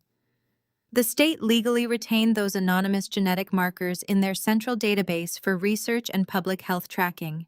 My attorney looked directly at Desmond, letting the silence stretch out until the tension in the room was suffocating. The DNA from Chloe's terminated pregnancy was a 99.99% match to Desmond Sterling. The courtroom erupted. The journalists in the back row began frantically typing on their phones, scrambling to publish the explosive scandal. The child Chloe lost 2 years ago did not belong to her husband Trayvon. It belonged to Desmond. This single, undeniable biological fact instantly destroyed Chloe's tearful confession to the federal agents. She had sat in an FBI interrogation room and sworn under federal oath that Desmond had only recently forced his way into her life and physically manipulated her into committing wire fraud. She played the naive victim, claiming she had no prior connection to his illicit activities. The DNA match proved they had been intimately entangled for years. It proved Chloe was not a manipulated victim, but a willing long-term co-conspirator who had been carrying Desmond's child while smiling in my brother's face. Desmond sat paralyzed in his chair, staring at the wooden table in front of him. His empire was gone. His freedom was entirely forfeit. And his attempt to destroy my reputation had just provided the exact forensic evidence needed to send both him and his mistress to federal prison for a very long time. I gathered my purse, smoothed the front of my dress, and walked out of the courtroom without looking back.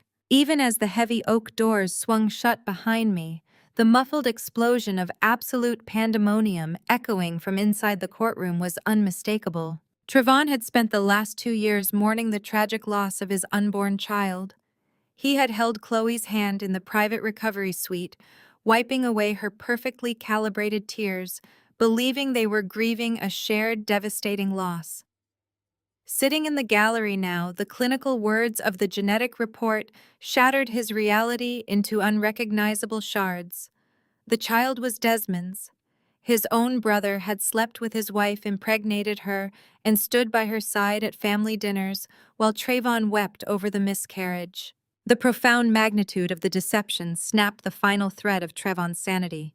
He let out a primal guttural roar that silenced even the frantic typing of the journalists. He vaulted over the low wooden partition separating the gallery from the courtroom floor. Desmond, already cornered by the sudden revelation of his federal crimes, barely had time to turn his head before Trayvon was upon him. Trayvon tackled his brother with terrifying velocity, driving Desmond backward over the heavy defense table. Stacks of forged financial documents, legal briefs, and glass water pitchers violently crashed to the floor. Desmond thrashed helplessly, his heavy black ankle monitor scraping against the mahogany as he desperately tried to shield his face. Trayvon grabbed Desmond by the collar of his expensive suit, slamming his back against the polished wood, his fists flying in a blind, uncontrollable rage. The two court bailiffs sprinted across the room, shouting strict orders, their hands reaching for their utility belts. It took both heavily armed officers to physically pry Trayvon off his brother. They pinned Trayvon's arms behind his back, shoving him against the jury box, his chest heaving as he screamed curses at the man who had systematically destroyed his existence. Desmond scrambled backward on the floor, his lips split and bleeding, his designer suit torn at the shoulder. He looked utterly pathetic, a cornered rat stripped of all his manufactured elegance. In the second row of the gallery, Beatrice watched her meticulously curated dynasty disintegrate on public record.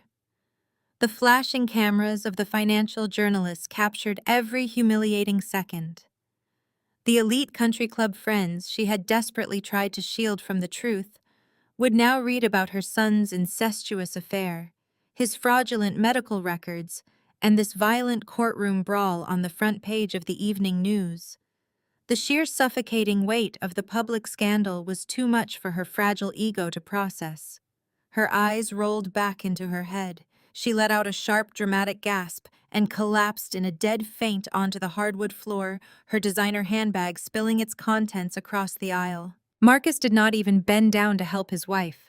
He stood completely frozen, staring blankly at his two sons, finally realizing the catastrophic cost of decades spent enabling their toxic narcissistic behavior. Judge Caldwell hammered his wooden gavel against the sounding block with a fury that shook the entire room. He demanded absolute order, his face a mask of furious authority. He instructed the bailiffs to remove Trevon from the courtroom immediately and ordered medical personnel for Beatrice. Desmond, wiping blood from his chin, tried to pull himself together. He desperately leaned on the one weapon he had used his entire life to escape accountability: his charm. He adjusted his torn lapel, gripping the edge of the defense table, and put on his most persuasive, misunderstood expression. He looked up at the judge, his voice dripping with smooth, practiced sincerity. He claimed it was all a terrible misunderstanding, a private family tragedy being twisted by malicious attorneys, a simple paperwork error regarding his medical history. Judge Caldwell stared down at him with unblinking, absolute disgust. The judge informed Desmond that his silver tongue was entirely useless. He pointed directly to the stack of state-verified laboratory results and the federal subpoenas resting on his bench. Desmond's lies were no longer whispered secrets at family dinners. They were hard, undeniable forensic facts entered permanently into the public record. He had knowingly submitted fraudulent medical records to secure multi-million-dollar investments. He had lied to life insurance adjusters to conceal a fatal genetic marker. He had weaponized the family court system to demand a paternity test under false pretenses, purely to harass the mother of his children. His charm could no longer manipulate the narrative because the paperwork proved he was a pathological, calculated fraud. Judge Caldwell slammed his gavel again, officially holding Desmond in contempt of court for his blatant attempts to deceive the judicial system. But the judge was not finished. He turned his attention to the financial destruction Desmond had tried to inflict upon me. Because Desmond had filed this emergency motion under the sworn pretense of financial hardship, attempting to claim he was completely broke to avoid paying child support, the court had been granted full, unrestricted access to audit his global assets. My attorney had provided the court with the precise routing numbers to the offshore Cayman Islands shell companies Desmond had used to launder his stolen corporate funds. Judge Caldwell looked directly at Desmond and delivered the final fatal blow. The judge declared that Desmond's deliberate attempt to defraud his own children of financial support was a malicious abuse of the legal system. He ordered an immediate involuntary liquidation of every single hidden offshore account tied to Desmond's name. The funds were not going to be frozen for the federal trial. They were going to be seized and directly transferred by court order. The judge mandated that the liquidated millions be used to pay for all of my legal fees, a massive sum of retroactive child support with compounding interest, and a devastatingly high penalty of punitive damages for emotional distress and legal harassment. Desmond was left with absolutely nothing. 6 months later, the dust from the courtroom had finally settled, but the shockwaves were still actively reshaping the social hierarchy of Prince George County. The millions of dollars seized from Desmond's liquidated offshore shell companies had been swiftly transferred into my accounts. I did not use a single penny of it on luxury cars or designer wardrobes. I used his stolen fortune as the seed capital to build my own empire. I launched Apex Cyber Defense, a premier data security firm specializing in protecting the exact types of elite corporate infrastructures that men like Desmond routinely tried to exploit. My official launch party was held in a massive glass-walled atrium overlooking the Potomac River at National Harbor. It was undeniably the absolute social event of the season. The guest list was tightly curated, and the exclusivity created a frantic desperation among the local elite. The exact same country club socialites who used to whisper behind their manicured hands about my boring tech job. The women who had actively shunned me at my mother's stuffy dinner parties in favor of fawning over Chloe were now relentlessly begging my assistant for invitations. They flooded my inbox with fake pleasantries and congratulations, hoping to rub shoulders with the new titan of the local tech industry. I stood near the center of the room holding a flute of sparkling water, watching the room hum with energy. The caterers circulated with silver trays and a jazz quartet played softly in the background. It was a modern, undeniable display of absolute power. The heavy glass doors of the atrium opened, and my parents walked in.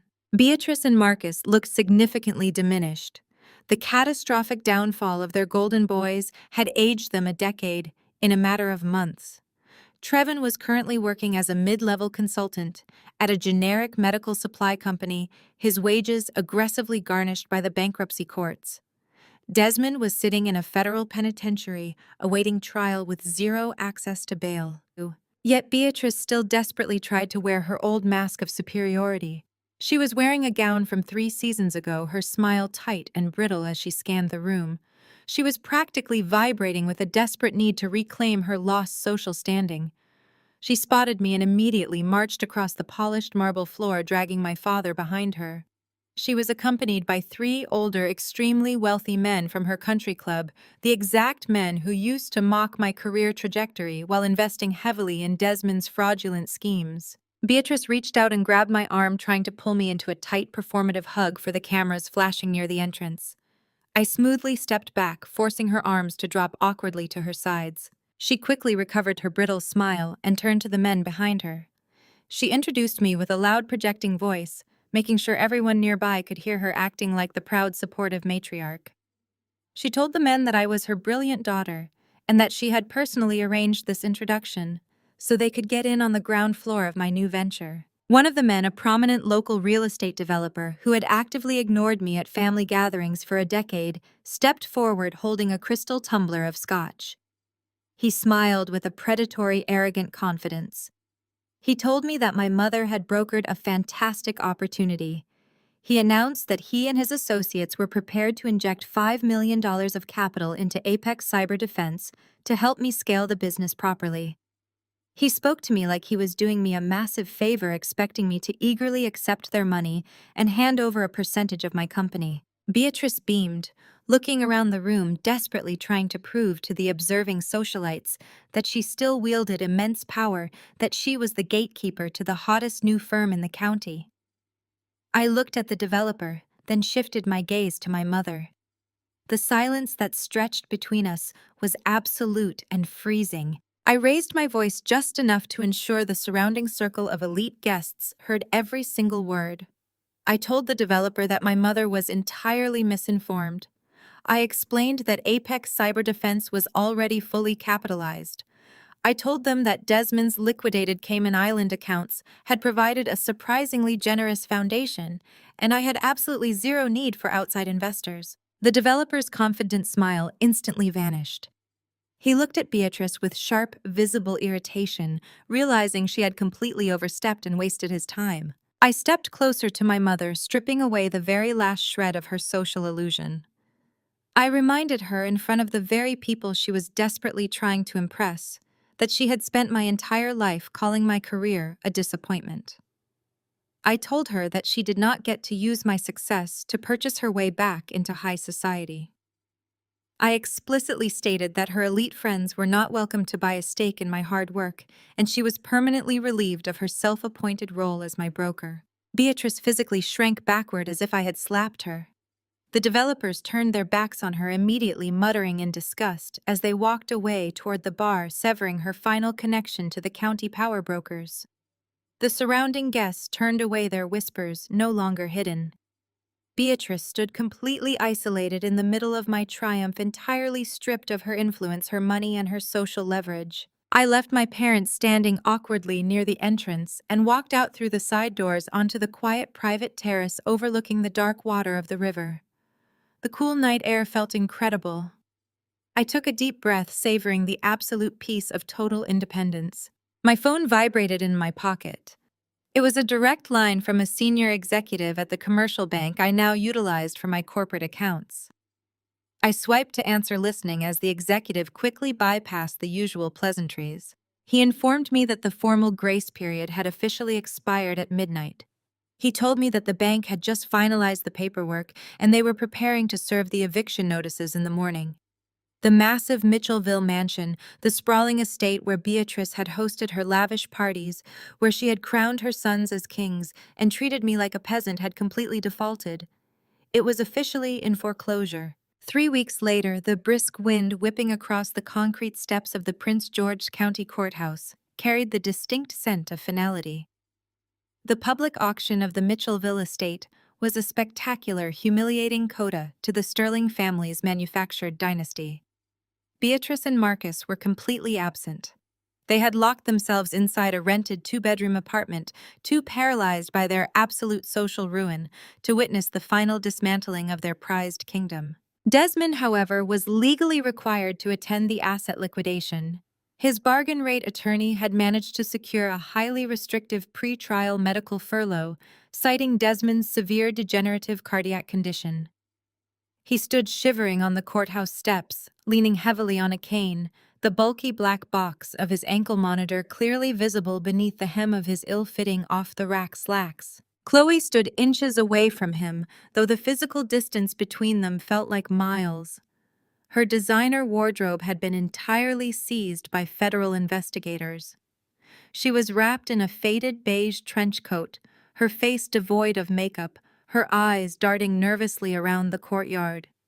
They were completely, undeniably broke. Their shared bank accounts were frozen, their credit lines permanently severed, and their social circle had evaporated overnight. The county auctioneer stood at the top of the stairs, adjusting his microphone. He rattled off the legal description of the property, noting the massive liens, the structural neglect, and the sheer volume of unpaid property taxes. The starting bid was shockingly low, a humiliating fraction of what Beatrice had always boasted the estate was worth. Desmond gripped the handle of his cane until his knuckles turned a stark, bruised white. He was forced to watch his legacy be bartered away like cheap surplus. A few local contractors threw out initial lowball bids, hoping to flip the massive property. But before the momentum could build, a tall man in a meticulously tailored charcoal suit stepped forward from the back of the crowd. He represented an anonymous corporate entity. His voice was calm, cutting through the morning air like a surgical scalpel. He placed a bid that instantly doubled the current offer, yet still secured the sprawling mansion for absolute pennies on the dollar. The local contractors grumbled, shaking their heads and immediately dropping out of the race. The auctioneer called, going once, going twice, and slammed his wooden gavel against the podium. The estate was sold. Desmond let out a ragged, shallow breath, closing his eyes, as the last remnant of his false superiority was legally signed away. He turned to his attorney, asking if they could finally leave the agonizing spectacle and return to the house to pack his remaining court-approved belongings. The sharp click of my heels against the concrete stopped him in his tracks. I walked out from behind the heavy stone pillars of the courthouse, flanked by two private security contractors. I approached the sharp-suited proxy buyer, who respectfully stepped aside and handed me the freshly stamped deed to the Mitchellville estate. Desmond's eyes snapped open. The blood instantly drained from his face, leaving his skin a sickly, pallid gray. Chloe let out a sharp, involuntary gasp, taking a physical step backward as the horrific reality of the situation washed over them. I had not just seized Desmond's stolen offshore millions. I had used those exact same funds to legally purchase his family home right out from under him. I walked directly up to Desmond, stopping just inches away. I did not raise my voice. I did not gloat or scream. I was completely ruthlessly clinical. Years ago, when Desmond had first manipulated the family trust to seize absolute control of the estate, he had stood in the grand foyer of that very mansion and threatened to throw me out onto the street with absolutely nothing. He had laughed in my face, telling me that power belonged to those who were willing to take it, and that I was far too weak to ever survive in his world. I reached into the inner pocket of my tailored blazer and withdrew a crisp white envelope. It was sealed with the silver corporate crest of Apex Cyber Defense. "The property is no longer a private residence," I stated, my voice echoing clearly in the cold air. "It is now officially a corporate asset belonging entirely to my firm." I pressed the envelope directly against Desmond's chest. He instinctually grabbed it, his hands shaking violently as he stared down at the document. You have exactly 24 hours to vacate my property, I informed him. The local sheriff's department has already been notified. If you or your belongings are still inside that house by tomorrow morning, you will be arrested for criminal trespassing, and it will be a direct violation of your federal furlough. Desmond opened his mouth, his lips moving soundlessly. He was entirely broken, stripped of his pride, his money, and the very roof over his head. He looked down at the eviction notice, defeated. As I turned on my heel to walk away, Chloe suddenly broke away from Desmond's side.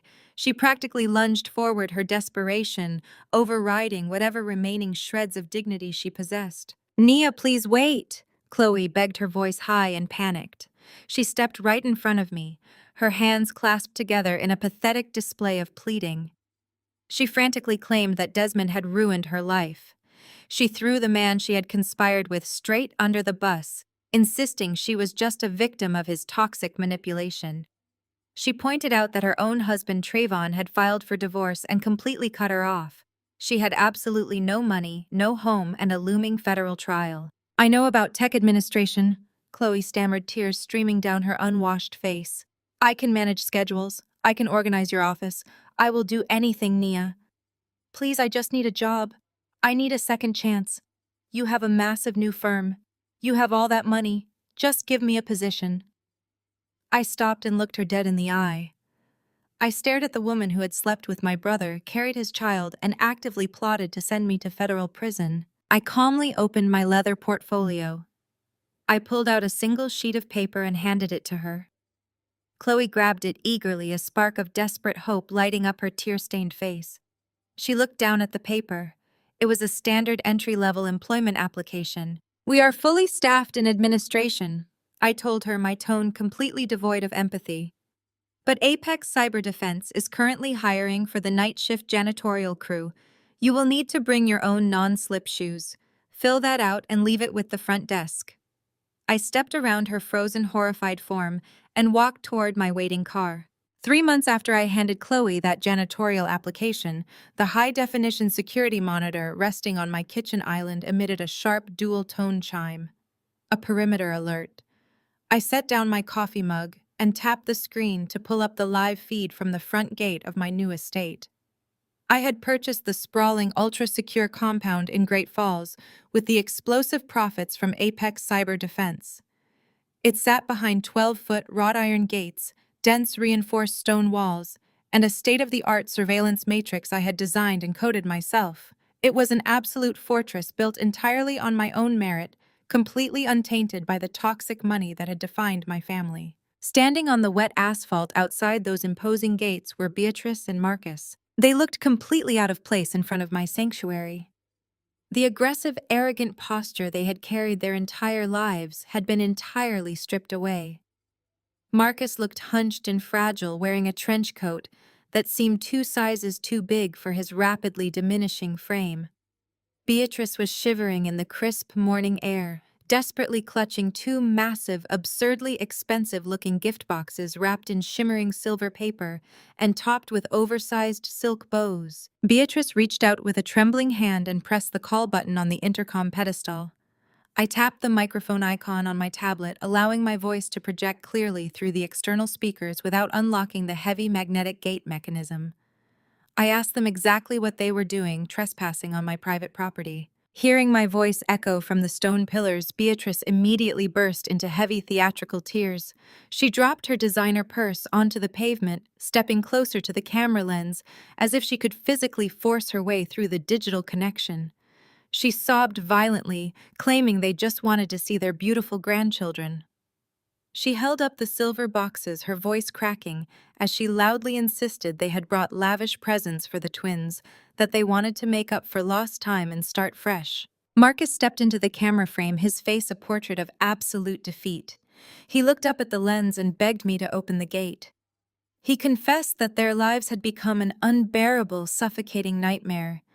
With the Mitchellville mansion legally seized and auctioned off, they had been forced into a cheap, heavily mortgaged townhouse on the edge of the county. Trayvon, completely disgraced by the explosive public revelation of Chloe's incestuous affair, and entirely bankrupt from the subsequent legal fallout, had moved into their cramped, unfinished basement. Marcus admitted that his eldest son spent his days drinking in the dark, absolutely ruined, while Desmond remained locked in federal custody, awaiting a trial he was guaranteed to lose. They had backed the wrong horses. Their golden boys had completely self-destructed, dragging the entire family fortune down into the abyss with them. Now staring at the sheer, undeniable wealth of my new estate, they were desperately crawling back to the only child they had left. When I remained completely silent, Beatrice pivoted to the only strategy she had left in her arsenal. She wiped her eyes, adjusted her posture, and adopted a tone of pious, desperate manipulation. She began to quote scripture through the crackling intercom, reminding me that the Bible commanded children to honor their mother and father. She pleaded with me to remember the critical importance of family loyalty, insisting that blood was thicker than water, and that we desperately needed to heal in order to resurrect the Sterling family legacy. She actually had the audacity to claim that God had blessed me with this massive commercial success specifically so I could rescue my family from their current darkness. I watched her face on the high-definition monitor. I did not feel a single ounce of pity, guilt, or familial obligation. I felt absolutely nothing but cold clinical clarity. I leaned closer to the microphone and asked her why she was suddenly so deeply invested in the concept of family legacy. I reminded her that for my entire life she had treated me like a genetic disappointment, a stubborn stain on her flawless social record. I told her that she did not care about the twins when she was fawning over Chloe's fraudulent pregnancy, and she certainly did not care about honoring my role as a mother when she allowed Desmond to relentlessly humiliate me at her lavish dinner parties. Beatrice stammered, her mouth opening and closing as she desperately tried to formulate an excuse. She claimed they had been blind, that they had made terrible, regrettable mistakes, but that they were standing here right now, ready to make amends. She begged me to just open the gate so we could sit down in my living room and pray together as a family. I told her the gate was going to remain permanently locked. I systematically dismantled her hypocritical religious posturing, speaking with a calm, surgical precision that cut through the crisp morning air. I informed Beatrice that she was not quoting scripture out of genuine faith or parental love. She was using religion as a lockpick because she was terrified of dying in a cheap townhouse while her despised daughter lived in a fortress. I reminded Marcus that he had stood by in complete cowardly silence while his sons actively plotted to destroy my career and steal my children. They did not want forgiveness. They wanted a financial lifeline. They wanted to graft themselves onto my success because their manufactured dynasty had burned to the ground. Marcus hung his head, looking down at his scuffed shoes, offering no defense. Beatrice began to wail, her hands flat against the cold iron of the gate, begging me not to do this to them. I advised them to take the silver gift boxes back to their basement and give them to Trevon. I told them that the Sterling legacy was exactly where it belonged, in the dirt. I informed them that if they ever appeared on my security cameras again, I would not speak to them through the intercom. I would simply dispatch the local authorities to arrest them for criminal trespassing. Before Beatrice could utter another desperate, manipulative prayer, I reached out and tapped the red icon on my screen. The intercom severed the connection with a sharp, definitive click. I stood in my quiet, sunlit kitchen, watching the monitor as my parents eventually realized the audio feed was dead. They stood alone on the outside of the impenetrable iron barrier for 10 long minutes before finally picking up their extravagant, useless gifts and slowly walking back to their battered car. Before Marcus could open the door of their battered sedan, he stopped. The heavy, suffocating reality of his absolute failure seemed to crush the remaining breath from his lungs. He slowly turned around, abandoning Beatrice by the passenger side, and shuffled back toward the stone intercom pedestal. He reached out with a trembling, liver-spotted hand and pressed the call button one final time. The chime echoed through my kitchen. I stared at his defeated face on the high-definition monitor. "Nia, please." Marcus's voice cracked through the external speakers, stripped of all the arrogant patriarchal authority he had wielded like a weapon for my entire life. You cannot do this. You cannot just lock us out. We are your family. I set my coffee mug down on the marble island. I pressed the microphone icon. I did not yell. My voice was perfectly steady, carrying the absolute unshakable weight of a woman who had fought her way out of the darkness and built her own light. Family are the people who shelter you during the storm. I told him, my words slicing through the crisp morning air and echoing against the wrought iron gates. Not the ones who sell you out to keep their own clothes dry. You sold me out, Marcus. Both of you did. You fed me to the wolves because you thought Desmond and Trevon were going to buy you a castle. Now the wolves are at your door, and you want to hide in my fortress. The answer is no. Do not ever return to this gate. I removed my finger from the icon. The red recording light snapped off. Marcus stood completely frozen for a long, agonizing minute. He stared at the camera lens, the finality of my words visibly sinking into his bones. He slowly turned away. His shoulders slumped and walked back to the car. Beatrice did not even look back. She slumped into the passenger seat, the silver gift boxes crammed awkwardly into her lap. The engine sputtered to life and the sedan slowly rolled down the private road, disappearing around the bend. They were gone. The toxic tether that had bound me to their manufactured narcissistic dynasty was permanently severed. Mommy. I turned away from the security monitor. Jada and Jordan were standing at the edge of the kitchen, their small hands clutching their favorite stuffed animals. My beautiful 4-year-old twins were dressed in matching dinosaur pajamas, their eyes wide and curious as they looked from me to the blank security screen. Who was that on the speaker? Jordan asked, rubbing his sleepy eyes. Were those people coming to visit us? The sheer innocence in his voice was a stark, breathtaking contrast to the heavy, manipulative darkness that had just driven away from my gates. In the past, my mother would have dragged me into the dining room, berated me for my endless questions, and forced me to smile for people who actively despised me. She would have taught me to swallow my discomfort to keep the peace. I walked around the marble island and knelt on the hardwood floor, bringing myself perfectly level with my children. I pulled them both into a tight, warm embrace, breathing in the scent of their baby shampoo. I was not going to pass this generational trauma down to them. The cycle ended right here on this floor in this house. Those were some people from a very long time ago, I said softly, smoothing Jada's curls away from her forehead. They wanted to come inside, but Mommy said no. Jada tilted her head, her brow furrowed in confusion. Why were they bad guys? They were not necessarily bad guys, I explained, choosing my words with careful, deliberate honesty. But they were people who did not know how to be kind. They did not know how to share, and they did not know how to tell the truth. Sometimes when people behave like that, they bring storm clouds with them, and it is Mommy's job to keep the storm clouds out of our house. Jordan held his stuffed bear a little tighter. So we just leave them outside? Yes. I nodded, looking deeply into their bright, trusting eyes. Sometimes you have to love people from a distance to keep your own peace. You never have to let anyone inside your home or inside your heart if they make you feel small or unsafe. Not even if they bring you presents. Our house is for people who bring sunshine. Do you understand? Jada and Jordan exchanged a look, processing the simple, profound boundary. Then simultaneously they both nodded and threw their arms around my neck. I love our sunshine, Jada whispered against my collarbone. I love it too, baby, I replied, holding my real empire in my arms. I stood up, taking their small hands in mine, and guided them toward the breakfast nook. I poured them each a glass of fresh orange juice and set a plate of warm pastries on the table.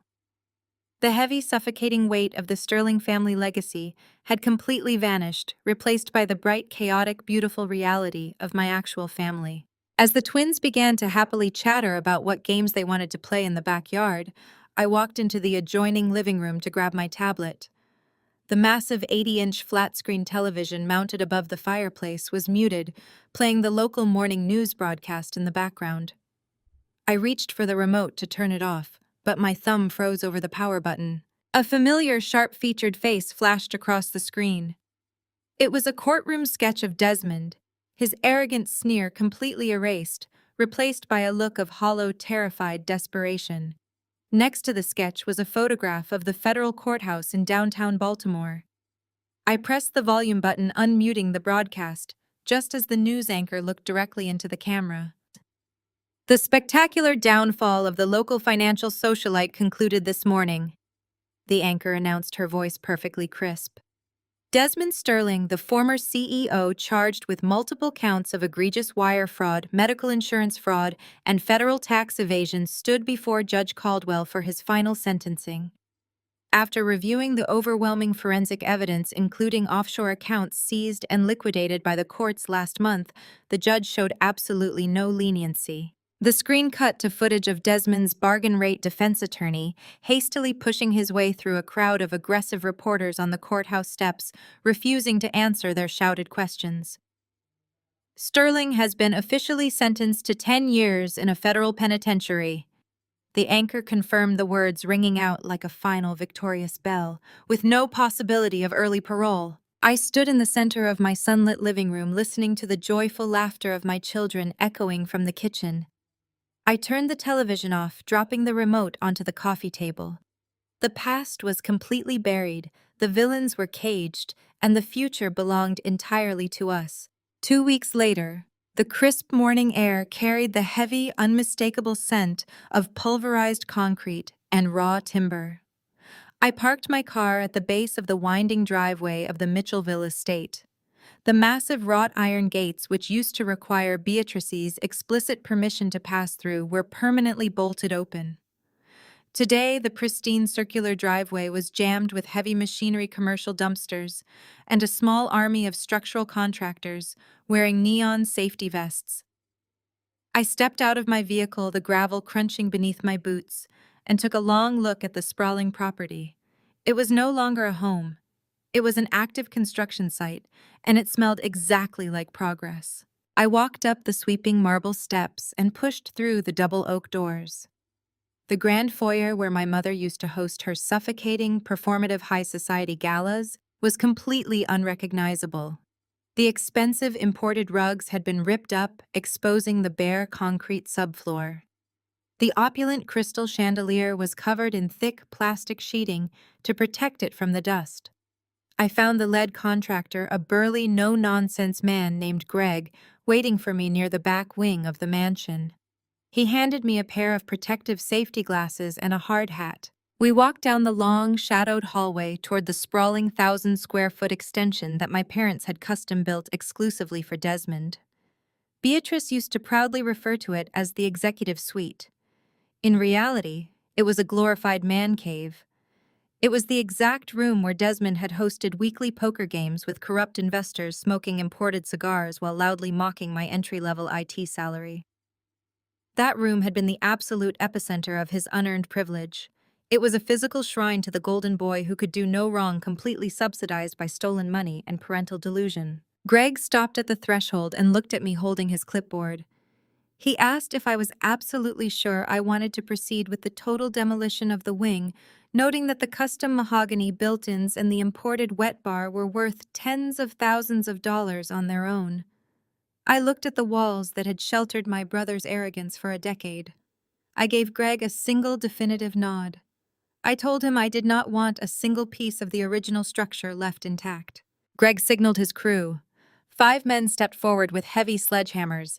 They swung in perfect, brutal unison. I stood there with my arms crossed, watching the thick drywall shatter and collapse inward in a massive cloud of white dust. The custom mahogany wet bar where Desmond had plotted his fraudulent shell companies was violently ripped from the floorboards. The expensive built-in shelving unit that used to hold his fake business awards was smashed into jagged, unrecognizable splinters. I did not flinch as the deafening sound of destruction echoed through the cavernous house.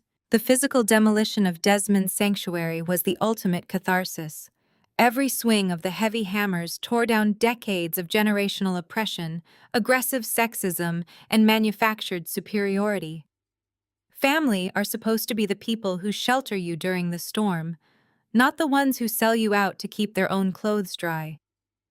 My parents had built this entire mansion as a monument to their own vanity, financing it with the blind exploitation of others. Watching the contractors literally gut the very symbol of my marginalization was profoundly healing.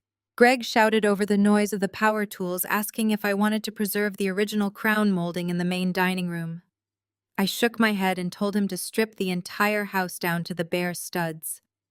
I explained that we were retrofitting the entire first floor with high-capacity fiber optic cables, climate-controlled server racks, and reinforced structural supports for heavy computer terminals. He jotted the instructions onto his clipboard and walked off to brief the master electricians. I walked out of the dust-filled corridor, wiping a streak of drywall powder from my blazer, and made my way back to the front lawn. The sky was bright and cloudless. A small, tightly curated group was waiting for me near the base of the driveway. I had completely bypassed the flashy attention-seeking socialites my mother used to desperately court. Instead, I had invited the mayor, a few dedicated local educational board members, and my senior executive team from Apex Cyber Defense. My twins Jada and Jordan were standing in the front row, holding hands with their nanny and wearing matching miniature safety goggles. A large wooden sign planted firmly in the manicured grass was covered by a heavy black canvas tarp. I stepped up to the temporary podium set just in front of it. I did not give a long, self-indulgent speech. I spoke briefly and with absolute clarity. I announced that the Mitchellville estate would no longer serve as a private fortress for arrogant wealth. I explained to the crowd that true power was not about hoarding resources behind locked gates to impress strangers. True power was about dismantling broken systems and providing top-tier tools to those who had been systematically denied access. I stated that the absolute best way to eradicate a legacy of fraud and manipulation was to completely overwrite it, with a foundation of genuine transformative education. I stepped down from the podium and walked over to the sign. I reached out and pulled the thick rope attached to the canvas. The heavy tarp slid to the ground, revealing the polished stone marker gleaming in the morning sunlight. The gold lettering announced the Sterling Academy for Innovation.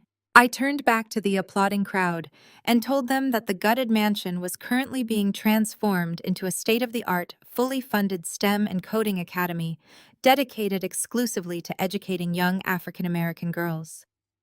I announced that Apex Cyber Defense was bankrolling the entire operation, covering full tuition, advanced hardware, and elite mentorship programs for every single student who walked through those doors. The applause from this crowd at the estate faded into a vibrant, bustling reality that completely rewrote the history of that property. The Sterling Academy for Innovation opened its doors 3 months later, transforming the space where I had once been, relentlessly mocked, into a sanctuary of brilliance and raw ambition. The massive dining room, where Beatrice used to belittle my entry-level tech career, was now a brightly lit robotics lab. The grand ballroom was a lecture hall where young girls learned to code design software and build their own technological futures. I watched these incredible students thriving in the exact spot where Desmond used to deal marked cards and smoke imported cigars. The ultimate erasure of his legacy was not just destroying the physical walls of his mansion, it was replacing his profound toxicity with pure, unadulterated excellence. I had completely neutralized his darkness by planting a garden of light right over his buried ego. As my empire expanded and the academy flourished, the universe continued to balance the scales with absolute poetic precision. I did not actively seek out information about the people who had conspired to ruin my life, but their spectacular public failures were impossible to ignore in our tightly knit county.